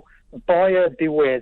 I'm not a left winger or a right winger. Can I just end on this? This might shock you, right? Even someone, I'm a card-carrying Lib Dem holder, right? Even someone like Tommy Robinson said that if he became an EU MP, he would give all his money to charity. How much has Nigel Farage given to charity? I have. That's between him and charities. Let's not speculate about that. I've had on this. I have learned. I ended up in jail a few years back, right, from the bar. I wasn't a geophysicist, but I've lived. I've lived, and in jail and in Romanian brass houses, I've found more about life than from the people at the top. Life. Okay. All right. John, I gotta go. It does surprise me though that people who have nothing put their faith in the hands of millionaires and billionaires. That you think that they're interested in your welfare? That just really surprises me every time. I just don't get it. Based on what do you think that? And you can look at Donald Trump. This is a perfect example. At his demented safe space rallies, his lack of concern for the people that are whooping and cheering, he doesn't care about you. Not remotely interested in the plight of the working man. Just doesn't care. But they've been persuaded that he does. Easily led. I think it's perhaps a product of bad education. I love the poorly educated. Yes, he does. Yes, he does. 0345 6060 973. Friday and Saturday night at 10. Nick Abbot, LBC. Nick Ferrari at breakfast, leading Britain's conversation. LBC with Nick Abbott. Yes, hello. I've been waiting for you. Hello. Let's go to Worcester Park. Hello, Yes. Adata. Adata? Yes. Adata. Agatha. Agatar. Yes. Agatar. Yes, that's correct. So, right. Well, we're off to an excellent start. Go ahead. Okay, well, so all I want to... Oh, God, it's a little bit confusing because so far, what I was trying to get through, it was about, the whole European Union. And so I just wanted to say, as me as a Polish citizen, I was so happy to vote to leave the European Union, and I am kind of supporting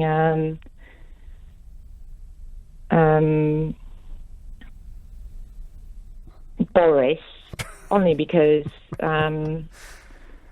he's doing the right thing, but yes, he's not doing it in the right way, but well, you really are making a lot of sense, Agatha, whatever it is we've decided to call you. You're making some excellent points.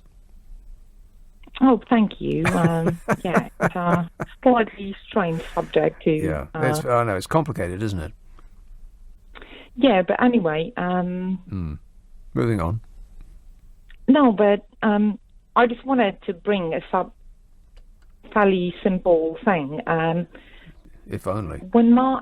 In terms of European Union, if my husband, who is English, wanted to go back to Poland and live there, he would literally have zero benefits or any support there. And if I wanted to come to the UK and live here, I would have all the benefits in the world. And in the world? Wow, that sounds great. Well, no. Obviously, we know what kind of benefits you can get in here. So my question is, why is it fair for the European Union to say, okay, well, you have to provide all those benefits, but then if someone from the UK that wants to go... Because the rule is that everyone gets treated the same. That's why. Yeah. So, can I help you with anything else? Well, you're all out of material. Okay, excellent work. 0345 6060 973. Whew. Trevor says, could you do the shipping forecast? Yes, absolutely. It's sailed and sunk. What else do you need to know? This says, my husband used to be a complete petrol head until he took a test drive in an electric car just to see what the difference was. He came and said, I must have a go. But I loved my car and I was a bit sceptical. However, we now both drive electric cars and never want to go back to fossil cars. No one notices car fumes when you're driving a car that produces them, but I certainly notice now. Yes, you know what? All we need is for people to, or someone to come up with cheap and reliable and limitless electricity that doesn't produce any noxious fumes. And guess who has come up with a plan to give us exactly that? Yeah. Wait a minute. Precisely. Boris saves the world. many years ago when Margaret Thatcher was the... you remember the Prime Minister, Margaret Thatcher, don't you? No! Yes, that's her. There was a headline on the Evening Standard. That was back when the Evening Standard actually cost you money and got sold by a person that yelled that they were selling the Evening Standard. I've mentioned this before, but they used to stand there going, well, initially they must have been saying Evening Standard, which is quite a lot of syllables, really, for somebody who has to say that over and over and over again. And like the waves smooth out a pebble over time, so the phrase Evening Standard got smoothed out over time until it became, yep. They used to stand there. He used to stand there going, yep, yeah, which used to be Evening Standard, but they just couldn't be bothered anymore. Yep. Anyway, it had the sign on the, what do they call those sheets that they put on the box that they, what do they call those things? Well, we don't know. Anyway, those sheets that they put on the box, it's got the big headline on it to tell you what's in the newspaper. Margaret Thatcher, or no, it's Thatcher's plan to save the world. I wanted that so badly, but by the time I got around to the end of the evening, they're all gone, because they take all their stuff and they go away. That's when it used to cost money to buy. Yep. What's that got to do with anything I was talking about? Oh, Boris's plan to save the world. That's right. Well, so I'll come to that in a minute. Very exciting. Mark in West Hampstead says, did you see that Spitting Image is coming back? Yes, I did. About blooming time. What's taken them so long? And that will be very good unless it isn't. The only thing they've got to do, I mean, the puppets are great and they can spend all the money they like on the puppets, but it won't make never mind if they don't spend money on writers. The reason that British comedies aren't very good, okay, this is a controversial thing to say, British comedies aren't very good. What? There, I've said it. And the reason is because most of them are written by one person, two at the most. And when you're writing things as one or two people, then you're all out of funny in about 6 episodes. That's why they all last 6 episodes. Whereas in America, they can have 100 episodes because it's not just 2 people. They'll have a team of 10 or 12 writers, and then they'll squeeze all of the funny out of them and then chuck them away like a used Kleenex. And then get some fresh, funny people in to continue the writing. You look at the talk shows that you get on Sky Atlantic, like Bill Maher and John Oliver. They'll have 12 people writing their material. They'll have about 12 minutes, 20 minutes tops, of 2-camera monologues, and 12 people will have written it. That's why they're funny. You've got to get the people in, you've got to spend the money. So Spitting Image will be great as long as they spend the money. I'm looking forward to it. 0345 6060 973. You can text 84850, email nick@lbc.co.uk, and if you're on Twitter, it's @LBC. So Boris Johnson saves the world. Coming up. Here we go. Okay.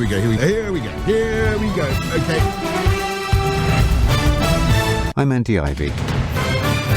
This is LBC from Global, leading Britain's conversation with Nick Abbot. Hi, honey. How are you?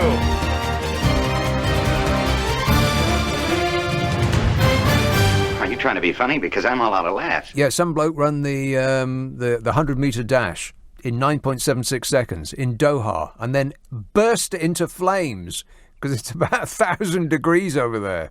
Whose stupid idea was it to have an athletics meet in a place that's hotter than the surface of the sun?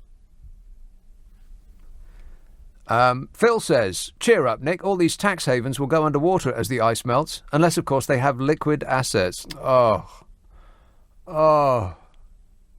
Listeners with material. This says, Nick, used car salesmen are the most deceitful people on this planet. How did you not know this? I thought you was like a smart person. That's right, I am like a smart person. Trust me, I'm like a smart person. Leader says if you wear sandals, then any pair of socks you wear with those sandals can be called your sandal socks. And you would have had to have been listening for a good long while now to have any idea what Leader is on about. And you're absolutely right, Leader. But first of all, you shouldn't wear socks with sandals. And second, you shouldn't wear sandals. I think you'll find that's correct. Here's calling Watford. Hello, Martin. Hi, mate. You all right? Yes, good, thanks, mate. Yeah, a little while ago you had the call about global warming. Oh, yeah. Yeah, obviously, you can't trust politicians or anyone else to get anything done. So it's literally a case of we've all got to do our own little bit and just make it happen over time. Well, we have to insist that politicians... We can't trust that they'll do anything unless we insist on it. Yeah, exactly. But, what politician could you trust to do a single thing that you want done? Well, the politician that is in want of my vote. You could say that, but as soon as you vote for them and they get elected, they don't keep their promises. Well, that's true, yeah. So it's just really a case of you can't trust the politicians. I mean, it'd be great if the next general election we all didn't go and vote, so that there was a zero turn up, and then they all get thrown out. There's no government. Unfortunately, that wouldn't happen because some people, even if we all got together as a team and decided not to go out and vote, some people would. Probably families and stuff, and the MPs themselves. Exactly. So they would. Not voting is not an option. Gotcha. But the thing is, I don't want to say what Trump is. Obviously, it's a complete. You know what? Yes. We've got 650 clowns in the Parliament that can't even get Brexit sorted. Well, you can't decision. blame them for not being able to sort Brexit. It's too complicated an issue. That's the reason why it's taken so long. It's because it's such a yeah, but it's not complicated. The people said that out. Oh God, please! No, I can't have that. I did Brexit all day yesterday. I'm not doing it again. Whew. Just pulled out of that one just in time. But anyway, all the best, Martin. Thanks a lot, mate. Let's go back to talking about spitting image. Joe in Norfolk says, I live a happy life because I don't care who the government are, or global warming, or any other nonsense spouted these days. Try it. You'll be happier as I am, says Joe. Well, unfortunately, Joe, I have to pay attention to who the government is and global warming and all these other issues for a living. Well, on Friday and Saturday, anyway. I mean, for the rest of the week, I wake up first thing in the morning and have a couple of pints of opioids. It takes the edge off. Yowza. But Friday and Saturday, I've got to pay attention. But that sounds marvellous, Joe. Of course, it's easy not being in touch with the world in Norfolk, wherever that is. Martin says, see you. See you. So this must be a call or a text from Glasgow. See you. You're a right proper lefty, you are. Have a pop at anyone who don't think like you. Yeah, a proper lefty you are, mate. Or words to that effect. Got no idea what you're on about. Ruth says, I used to like you lots, Nick, but I've gone off you this evening. What is wrong with Streatham? Well, I haven't got enough time on a 3-hour show, Ruth. She says, I've lived here happily for the last 46 years. Apologise, please. Well, you are quite right. I would like to apologise about that whole Streatham situation. I am very sorry that I screwed up. Totally I mean, I am so sorry. You just don't know how sorry I am. I'm sorry. Apologies. Glasgow. Hello, Scott. Hi, Nick. It's not raining. Right, I was originally from Portsmouth. Yes. And you were saying about hip. Yes. Hip. Evening Standard, hip. Well, this guy from Portsmouth, and anyone from Portsmouth will know that the evening news and the news was sold in the town centre. And there was an old guy there. He's there for about 30 years. Never can I remember him mentioning anything that was headline news, if there's anything headline news in Portsmouth other than it's the Navy. And all he said was, paper, paper, paper, paper, paper. Like that. He just went, paper, paper, paper, paper, paper. So paper you can say paper once, but you can rise it up and you can bring it down. Yeah. It was the opposite to it, because he elongated paper. Right. Rather than more syllables than necessary. The Evening Standard. Yes. Well, maybe he was just amusing himself. Well, he got paid. It sounded like a sort of receding echo. I don't know, but I say again, paper. Yeah. Never could work it out. So if anyone else from Portsmouth can work out why he said it that way, then please don't call in. Yeah, yeah, please don't. All right, thanks a lot, Scott. Not raining in Glasgow, you say. I find that hard to believe. I'll just check the veracity of that claim while you wait.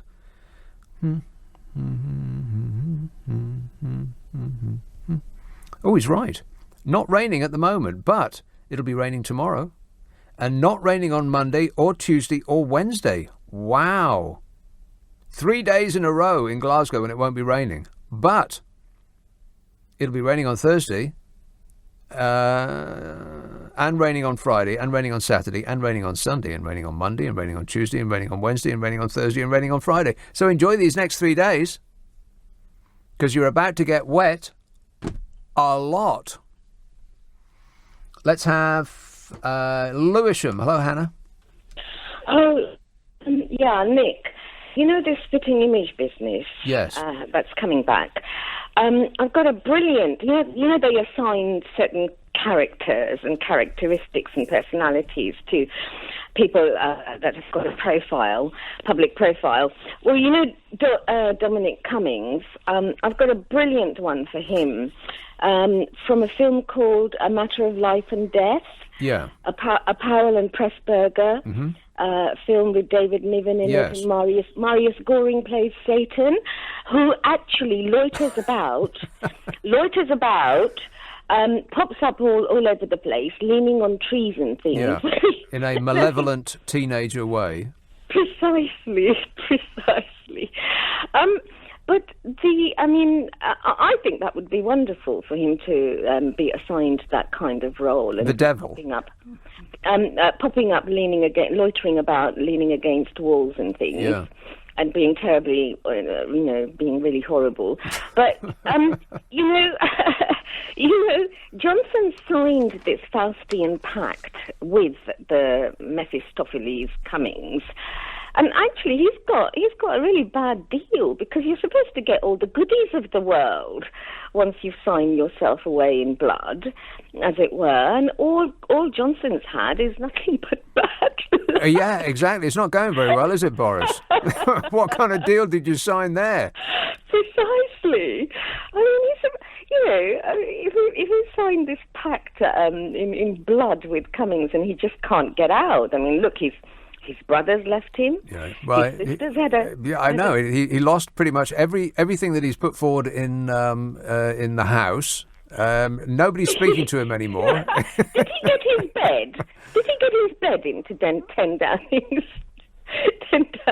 Street? I don't know what that means. What does that mean? Well, I think there was something just before he moved in, because...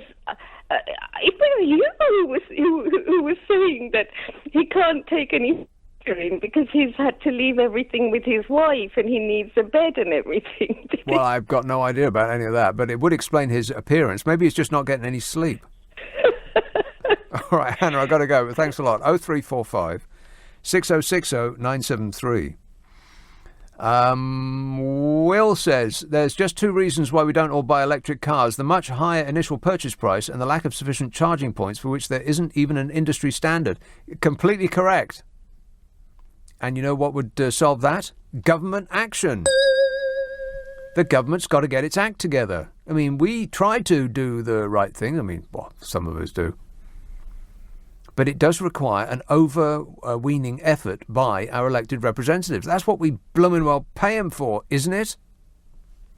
And I do, I'm aware that I haven't got around to Boris Johnson Saves the World yet, but I'll do that next. 0345 6060 973. Nick Abbott, LBC. This is LBC. This is LBC with Nick Abbott. Call 0345 6060 973. Tweet at LBC. Text 84850. I think he's betraying a quite stupefying ignorance. So, great excitement. I read today that Boris Johnson has promised to find, are you ready? The Holy Grail. He's going to pull on his fedora and strap a whip to his waist. But then I read more, and actually it's better than that, because Boris Johnson has promised to find the Holy Grail of limitless cheap energy. And he's going to do it within the next 2 decades. And I remember that that's exactly what we were promised when I was at school. And it turns out it's the exact same way of doing it, too. Nuclear fission. A nuclear fission reactor by 2040 is among the measures planned by the Conservative Party. Vote for Boris and he'll squirt free electricity up your house. Now, to be fair, we are doing relatively well, or we're talking a good game, because Britain's the first big economy in the world to set a legal target to cut net carbon emissions to zero by 2050. And the Labour conference pledged to bring that deadline forward to 2030, vowing to rewire the economy. So said Uncle Jezza. And if you believe either of those two promises, then I have a real made-in-China Louis XIV armoire I'd like to sell you. I mean, I don't know how Labour planned to get us to zero emissions in 11 years, but Bozo plans us to get there in 21 years by harnessing the power of the sun. Not by solar power, but by actually building a sun right here on Earth. And while that might sound dangerous, don't worry, because the government says that it will be completely safe. The Conservative Party said they're going to spend £200 million for research into nuclear fusion, which should produce carbon-free energy from seawater. And £200 million sounds like a lot of money. It's more money than next Tuesday's Euro Millions prize fund, which I have bought a ticket for, and I am so convinced I'm going to win that I've spent most of it already. It just seemed like the sensible thing to do. But in the field of fission reactors, you would imagine that 200 million quid is the sort of money that a nuclear scientist might find in the ashtray of her car. Or his. Sexist. I mean, you know nuclear reactors. Boo! Yes, they split the atom like a bomb. But fission reactors jam atoms together like the sun.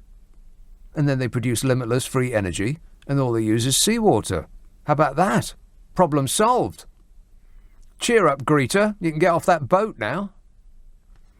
One small problem, though. It requires controlling plasma heated to 100 million degrees centigrade. That's the issue. And weather fans, if you double it and add 32, you get Fahrenheit. So double 100 million is 200 million, plus 32 is 200 million and 32 degrees Fahrenheit, which is slightly hotter than the World Athletics Championships in Doha. Just a bit.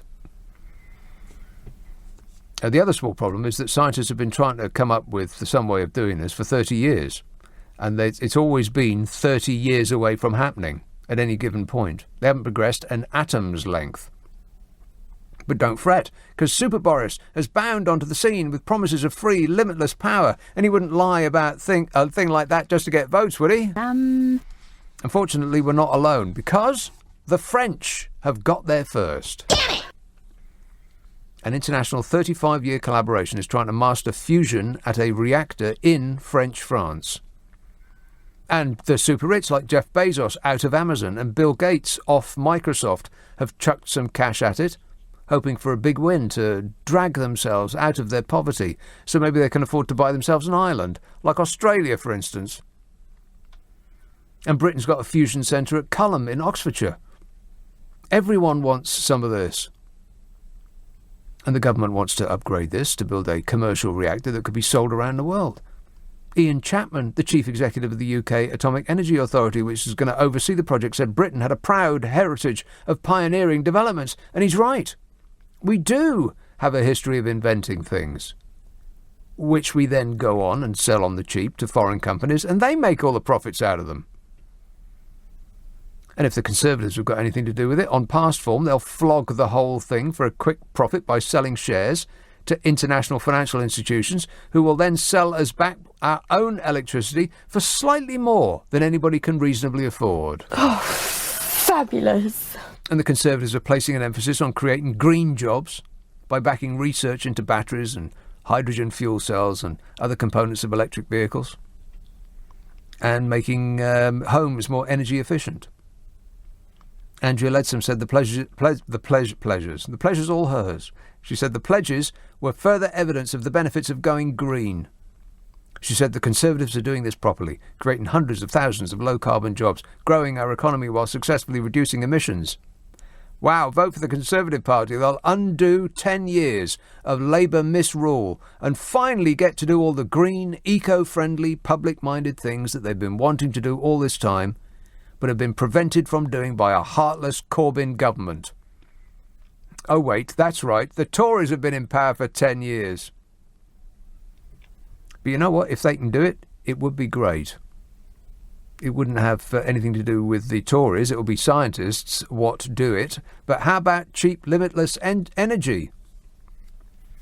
It's just like I said that scientists have been trying to fuse atoms since the 1940s, when scientists split atoms, which also produced a lot of energy, but not the sort you could run a toaster on.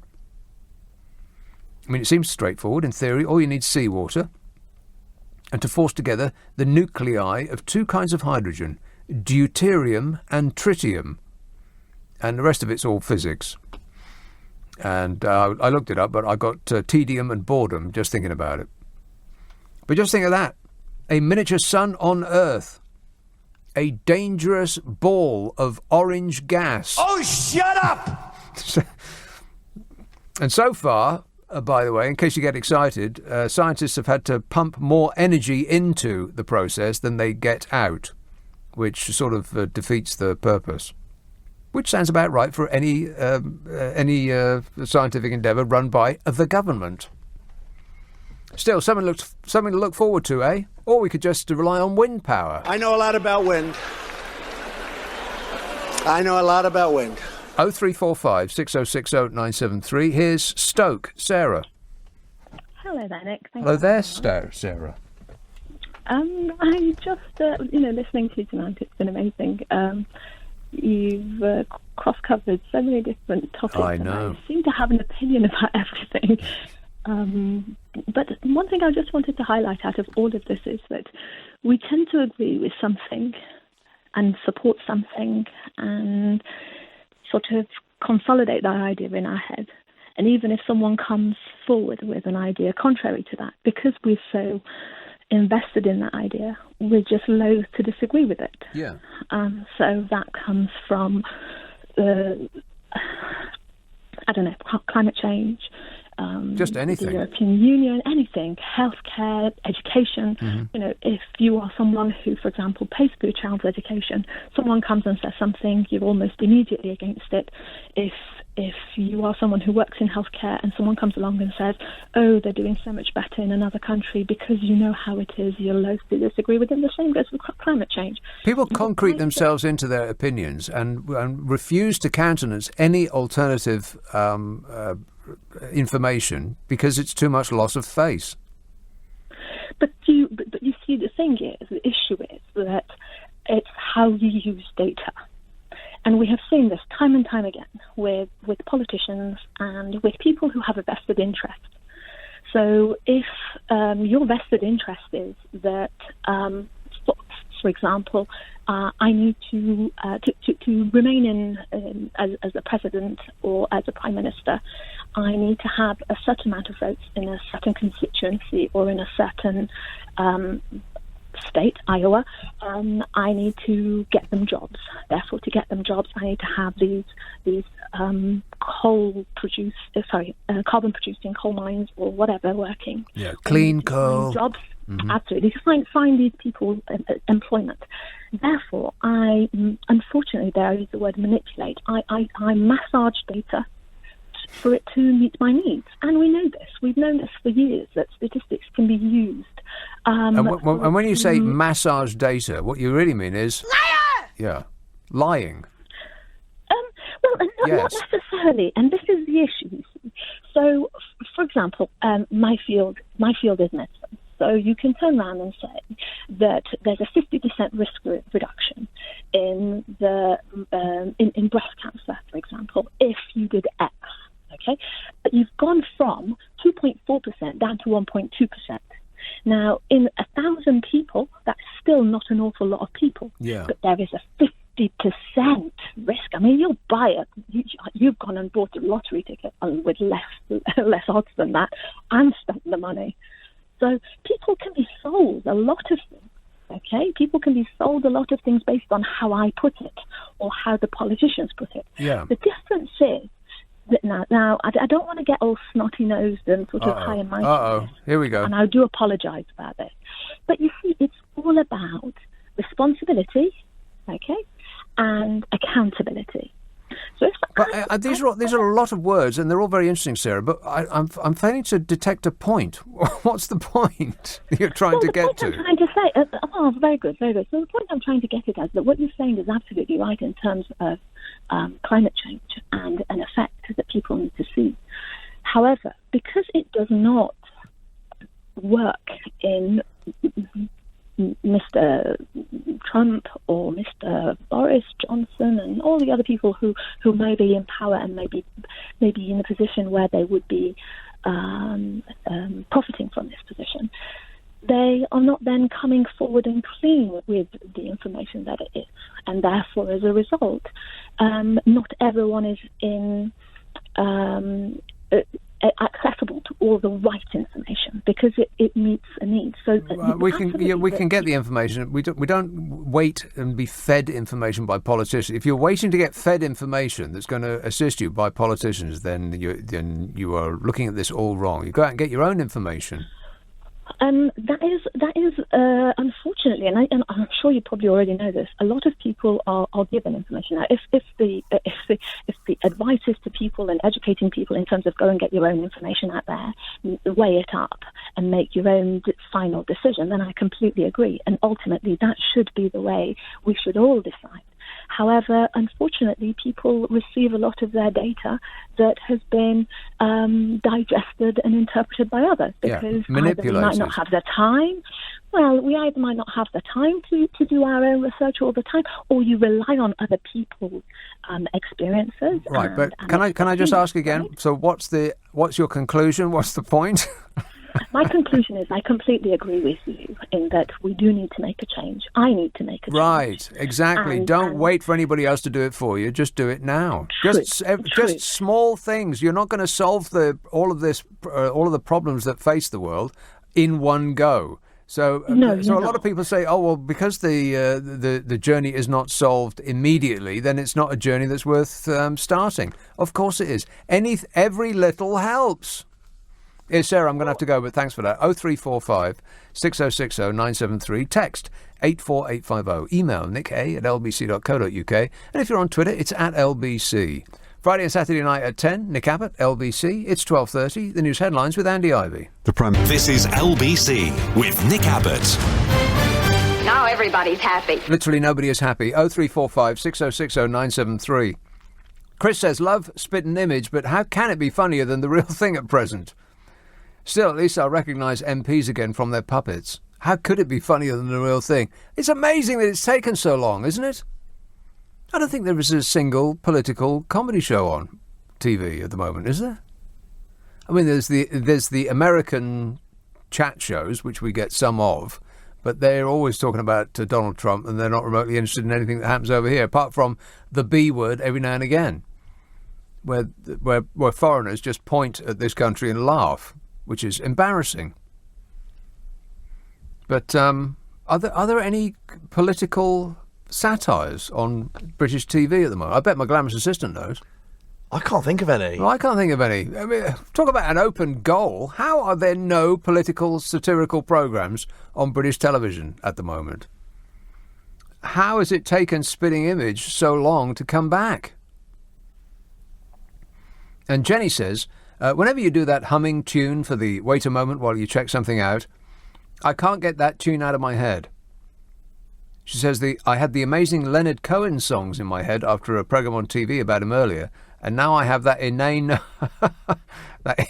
hum instead.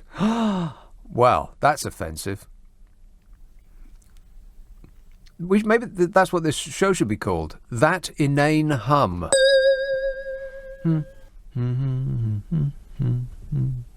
Just putting you on hold, Jenny. This says there is... Oh, is this you? Clive Ball recommends The Politician, which is on Netflix. Oh, I don't get Netflix. I can't keep up with Sky.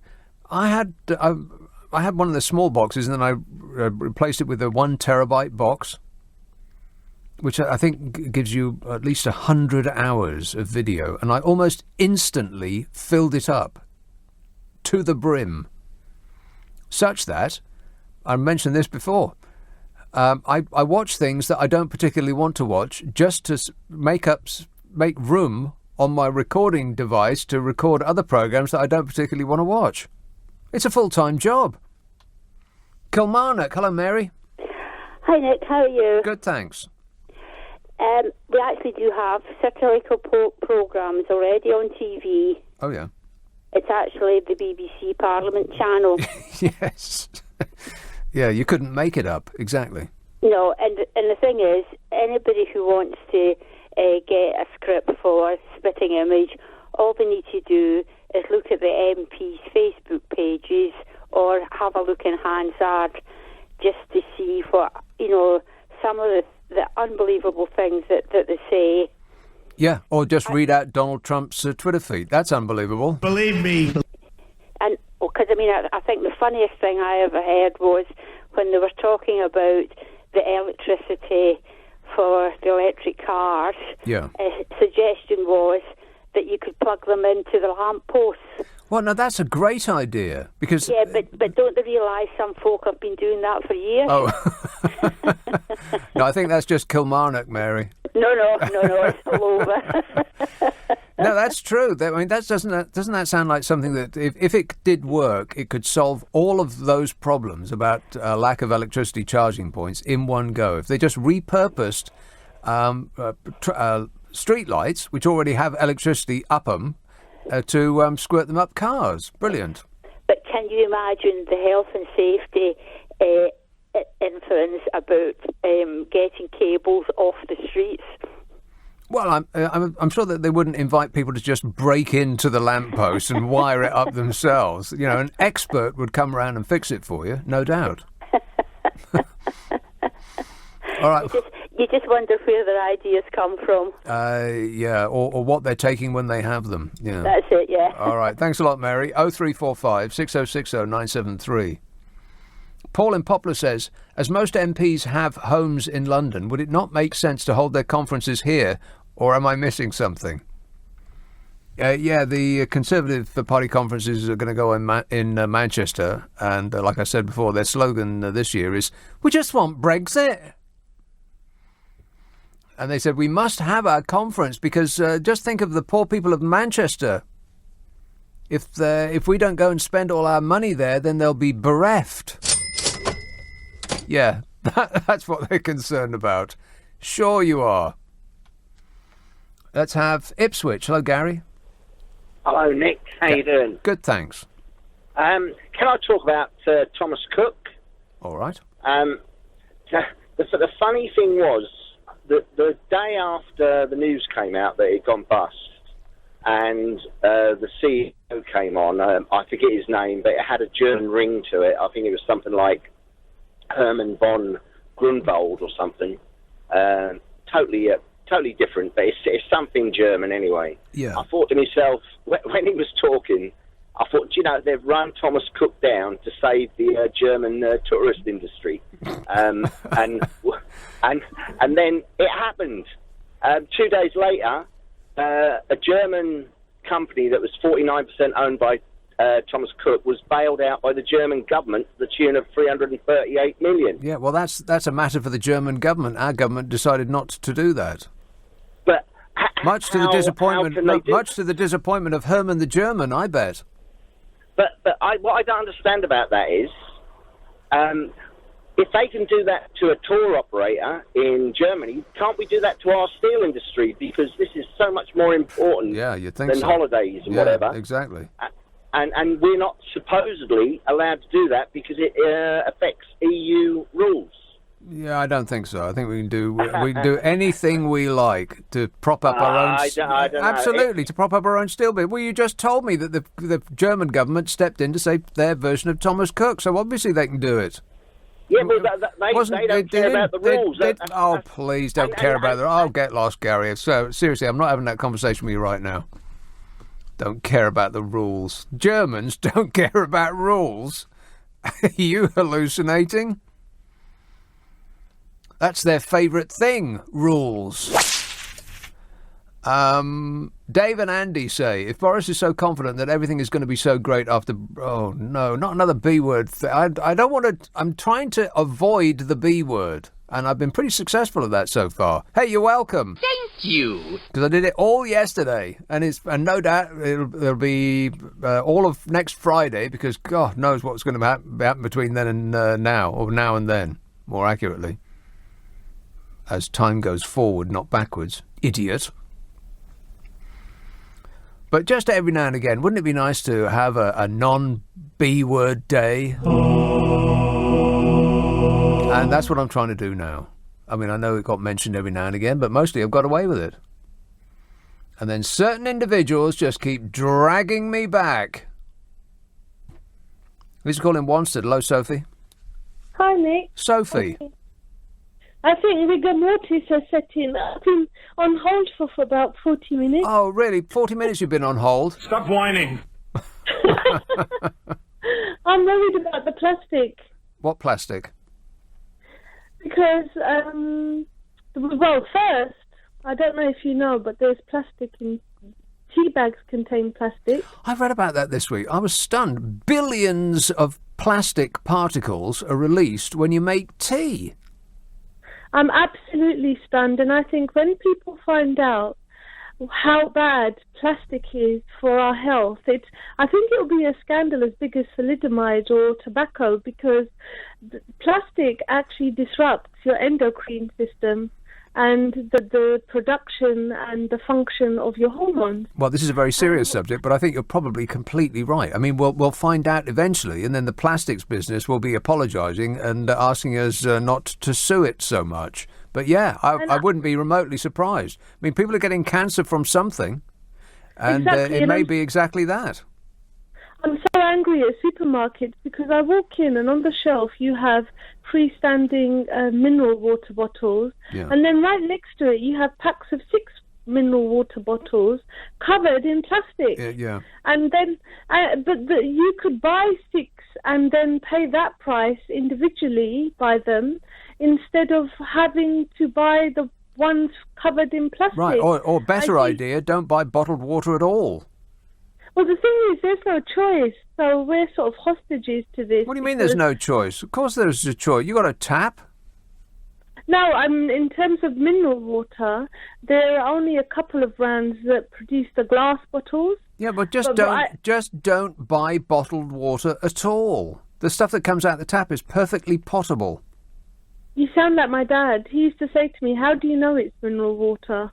Well, that's true. Yeah. I mean, there was a company, a very famous company, that sold water with all manner of health-giving benefits until somebody found out that they were just taking it out of the tap in the factory and selling it to us as, pure and delicious and fresh and clean. It was just tap water. I know, and it's ironic that obviously people who buy mineral water think it's healthier for them. It's counterintuitive.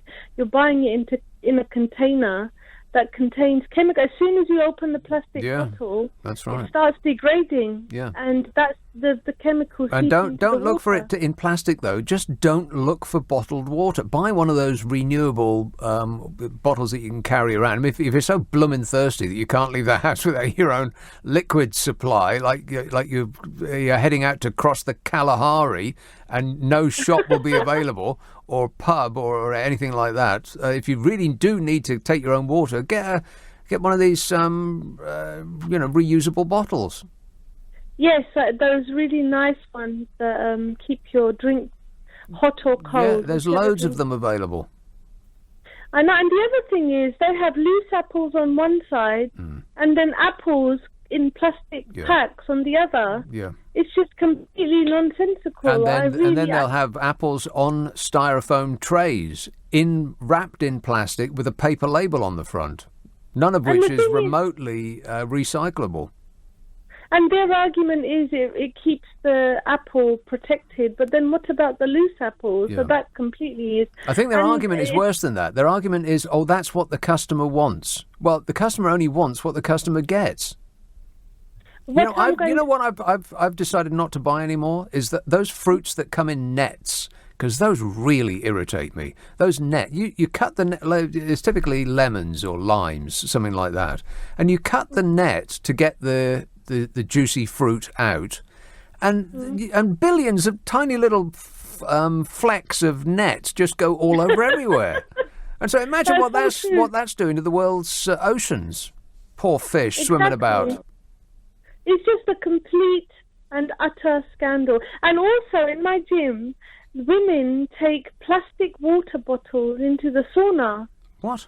Now, what's the heat going to do to the plastic bottles? Yeah, I would. Yes.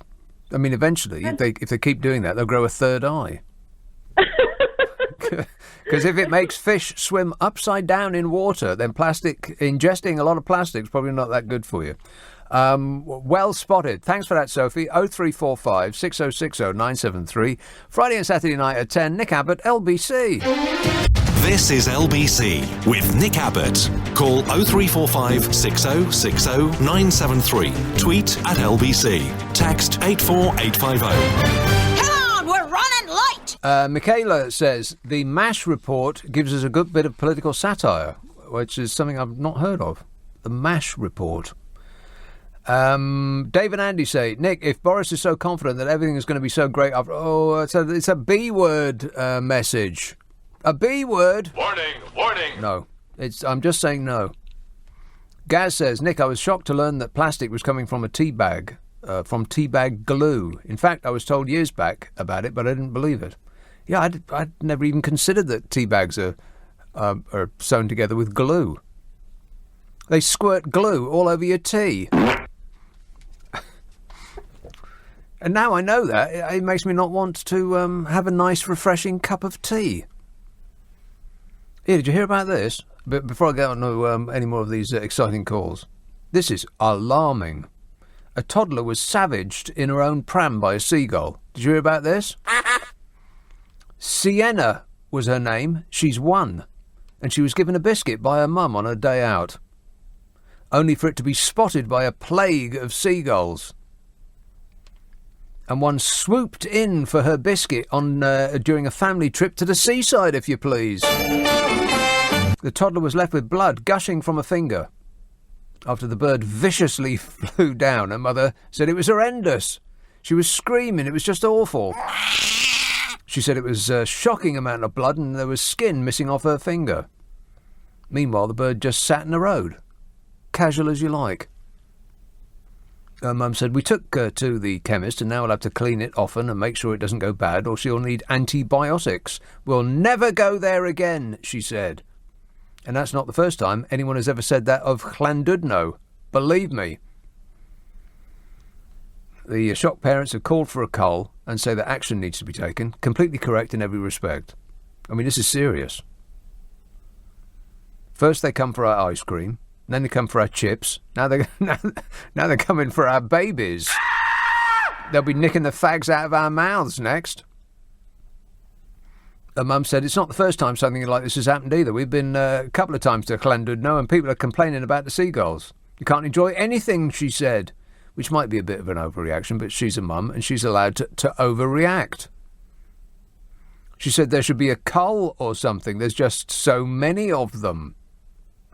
She says you read about it all the time. It's getting out of control. Llandudno is a lovely place where we enjoy going, but not anymore. Llandudno's a lovely place. The poor woman's hysterical. Fun fact, they weren't even near the sea. They were a quarter of a mile away from the front when they got attacked. And Berrin Jones, the chair of the Llandudno Hospitality Association, said seagulls are part of nature, which is correct. Yes, that's right. But so's anthrax. Seagulls are part of nature, he said, and they are protected, so there's very little we can do about the problem, which sounds like defeatist surrender talk to me. And this incident, alarming as it is, comes after a wave of similar seagull attacks in seaside towns up and down the country this summer. Hanging around they are, seagulls, like packs of malevolent teenagers. Kill 'em all, that's what I say. Unless that's a controversial thing to say. Is it? I don't think so. No, who's going to object to that? Enfield. Hello, John. Hello there. Hello there. Yeah, well, wherever you are, on a coast. Yes. But the thing is... I'm over here, John. Look, I'm giving you a warning. Warning. They're turning you into a humbug. What? Our politicians are. A There's humbug? no doubt about that. You're drifting in that direction. But that's what I want to talk about. Right. I want to give the country warning that their houses and buildings could catch on fire. Warning! Warning! Due to power surges on the power line. Oh, for crying out loud. You're not still going on about this, are you? Every week you call me up about your blooming power surges. Yeah, and the thing is, it's burning people to death. If people are dying through it, and nobody's doing anything about it. Okay. They're putting their thumbs and pushing it under the carpet. Right. I'm as mad as a bloody hatter. I know you are. Yes. Open your window and stick your head out and say you're as mad as hell and you're not going to take it anymore. Exactly. I saw the film too as well, and he was so right. Yeah, he was right. Right. But the thing is, I put it through to the ombudsman. They're virtually useless because they listen to the criminals. They condone the criminals, and the police are not cooperating with me to take the evidence lots of evidence that I've got, what they've done. Right. Okay, so... My rights are being thrown apart now and thought nothing of. But apart from that, how's it going? How's it going? Well, very, very badly in that direction because I have a pacemaker fitted. Oh, well, calm down then, John. Seriously. Never mind about that. I've got enough strength in me. Well, so I was in the Royal Navy. You have enough strength until the moment at which you don't. The Japanese, how many of those twerps in Westminster did that? John, calm down. Take a breath.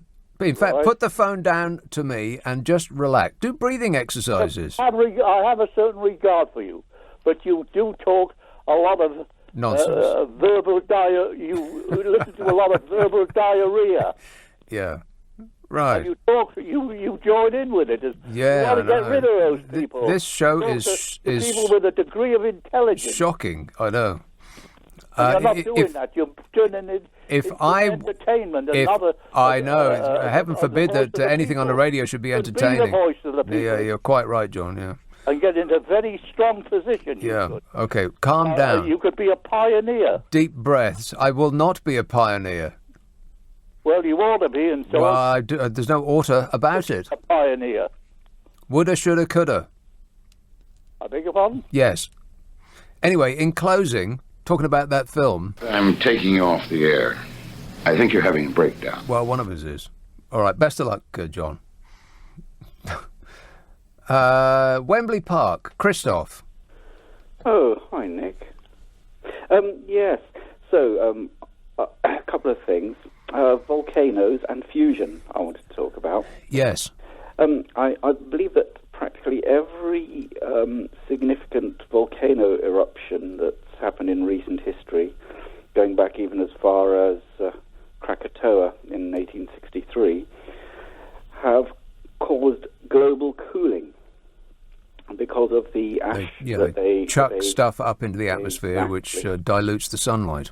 Precisely. Dilute's not the right word. No, dilute isn't the right word. That is actually scientifically correct, as a matter of fact. It is completely the right word. And it's... scientifically accurate, I think you'll find. We only deal in facts on this show.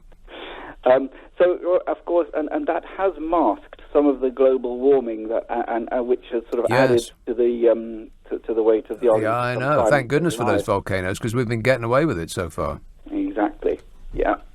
And it was quite interesting what you said about nuclear fusion. I mean, I'm quite a scientifically oriented person and have a certain amount of confidence. Whenever anybody says that on this show, that means that they once saw something on TV on the Science Channel. Yeah. No, listen, I've been to visit Brian Cox at the SSE Arena in Wembley. Oh, it's amazing. I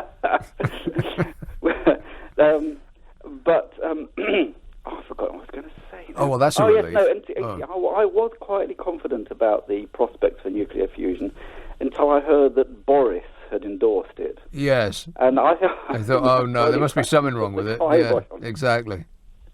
But I think the first controlled nuclear fusion was actually achieved by the Joint European Torus, so-called, which is a great, huge 70-ton metal donut sitting in the heart of Culham in Oxfordshire. and it won't be the last time anybody mentions the word donut and Boris Johnson in the same sentence. No, there were two different sentences. Oh, okay, all right. You got away with it there. All right, Christoph, I'm going to have to go because, look at the time. What happens between now and next Friday at 10 o'clock? Well, it just blows my mind just contemplating it. This is my mind contemplating it. But whatever it is, we'll chew it up and we'll spit it out then, eh? In the meantime, if you stick around, the star of radio and tea towels, Steve Allen, will set you straight at 5. But right now, it's Matt Stadlen. Nick, I'm just curious. I might go as far as to say I'm actually fascinated to discover whether you've heard that an adventurer called James Ketchell, he's from Hampshire. Yes, I know him. Yes, he's become the first person to fly solo around the world in an open cockpit gyrocopter. Yeah, I know that. Over 175 consecutive days. Yes, I'm aware of it. But did you know this, that Joe Atherton, I'm not sure whether he's any relation or not to the great Michael Atherton, former England cricket captain. He is. Yes, well, he says that he's delighted that he's won a 12th world record for the longest turnip ever to be recorded. Yes, I know that. Do you know how long the longest turnip ever to have been recorded measures? Yes, it's 6'3". No, it's 4 metres, 0.064, exactly. which I think is about 4 metres. That's 6'3". Something like that, yeah.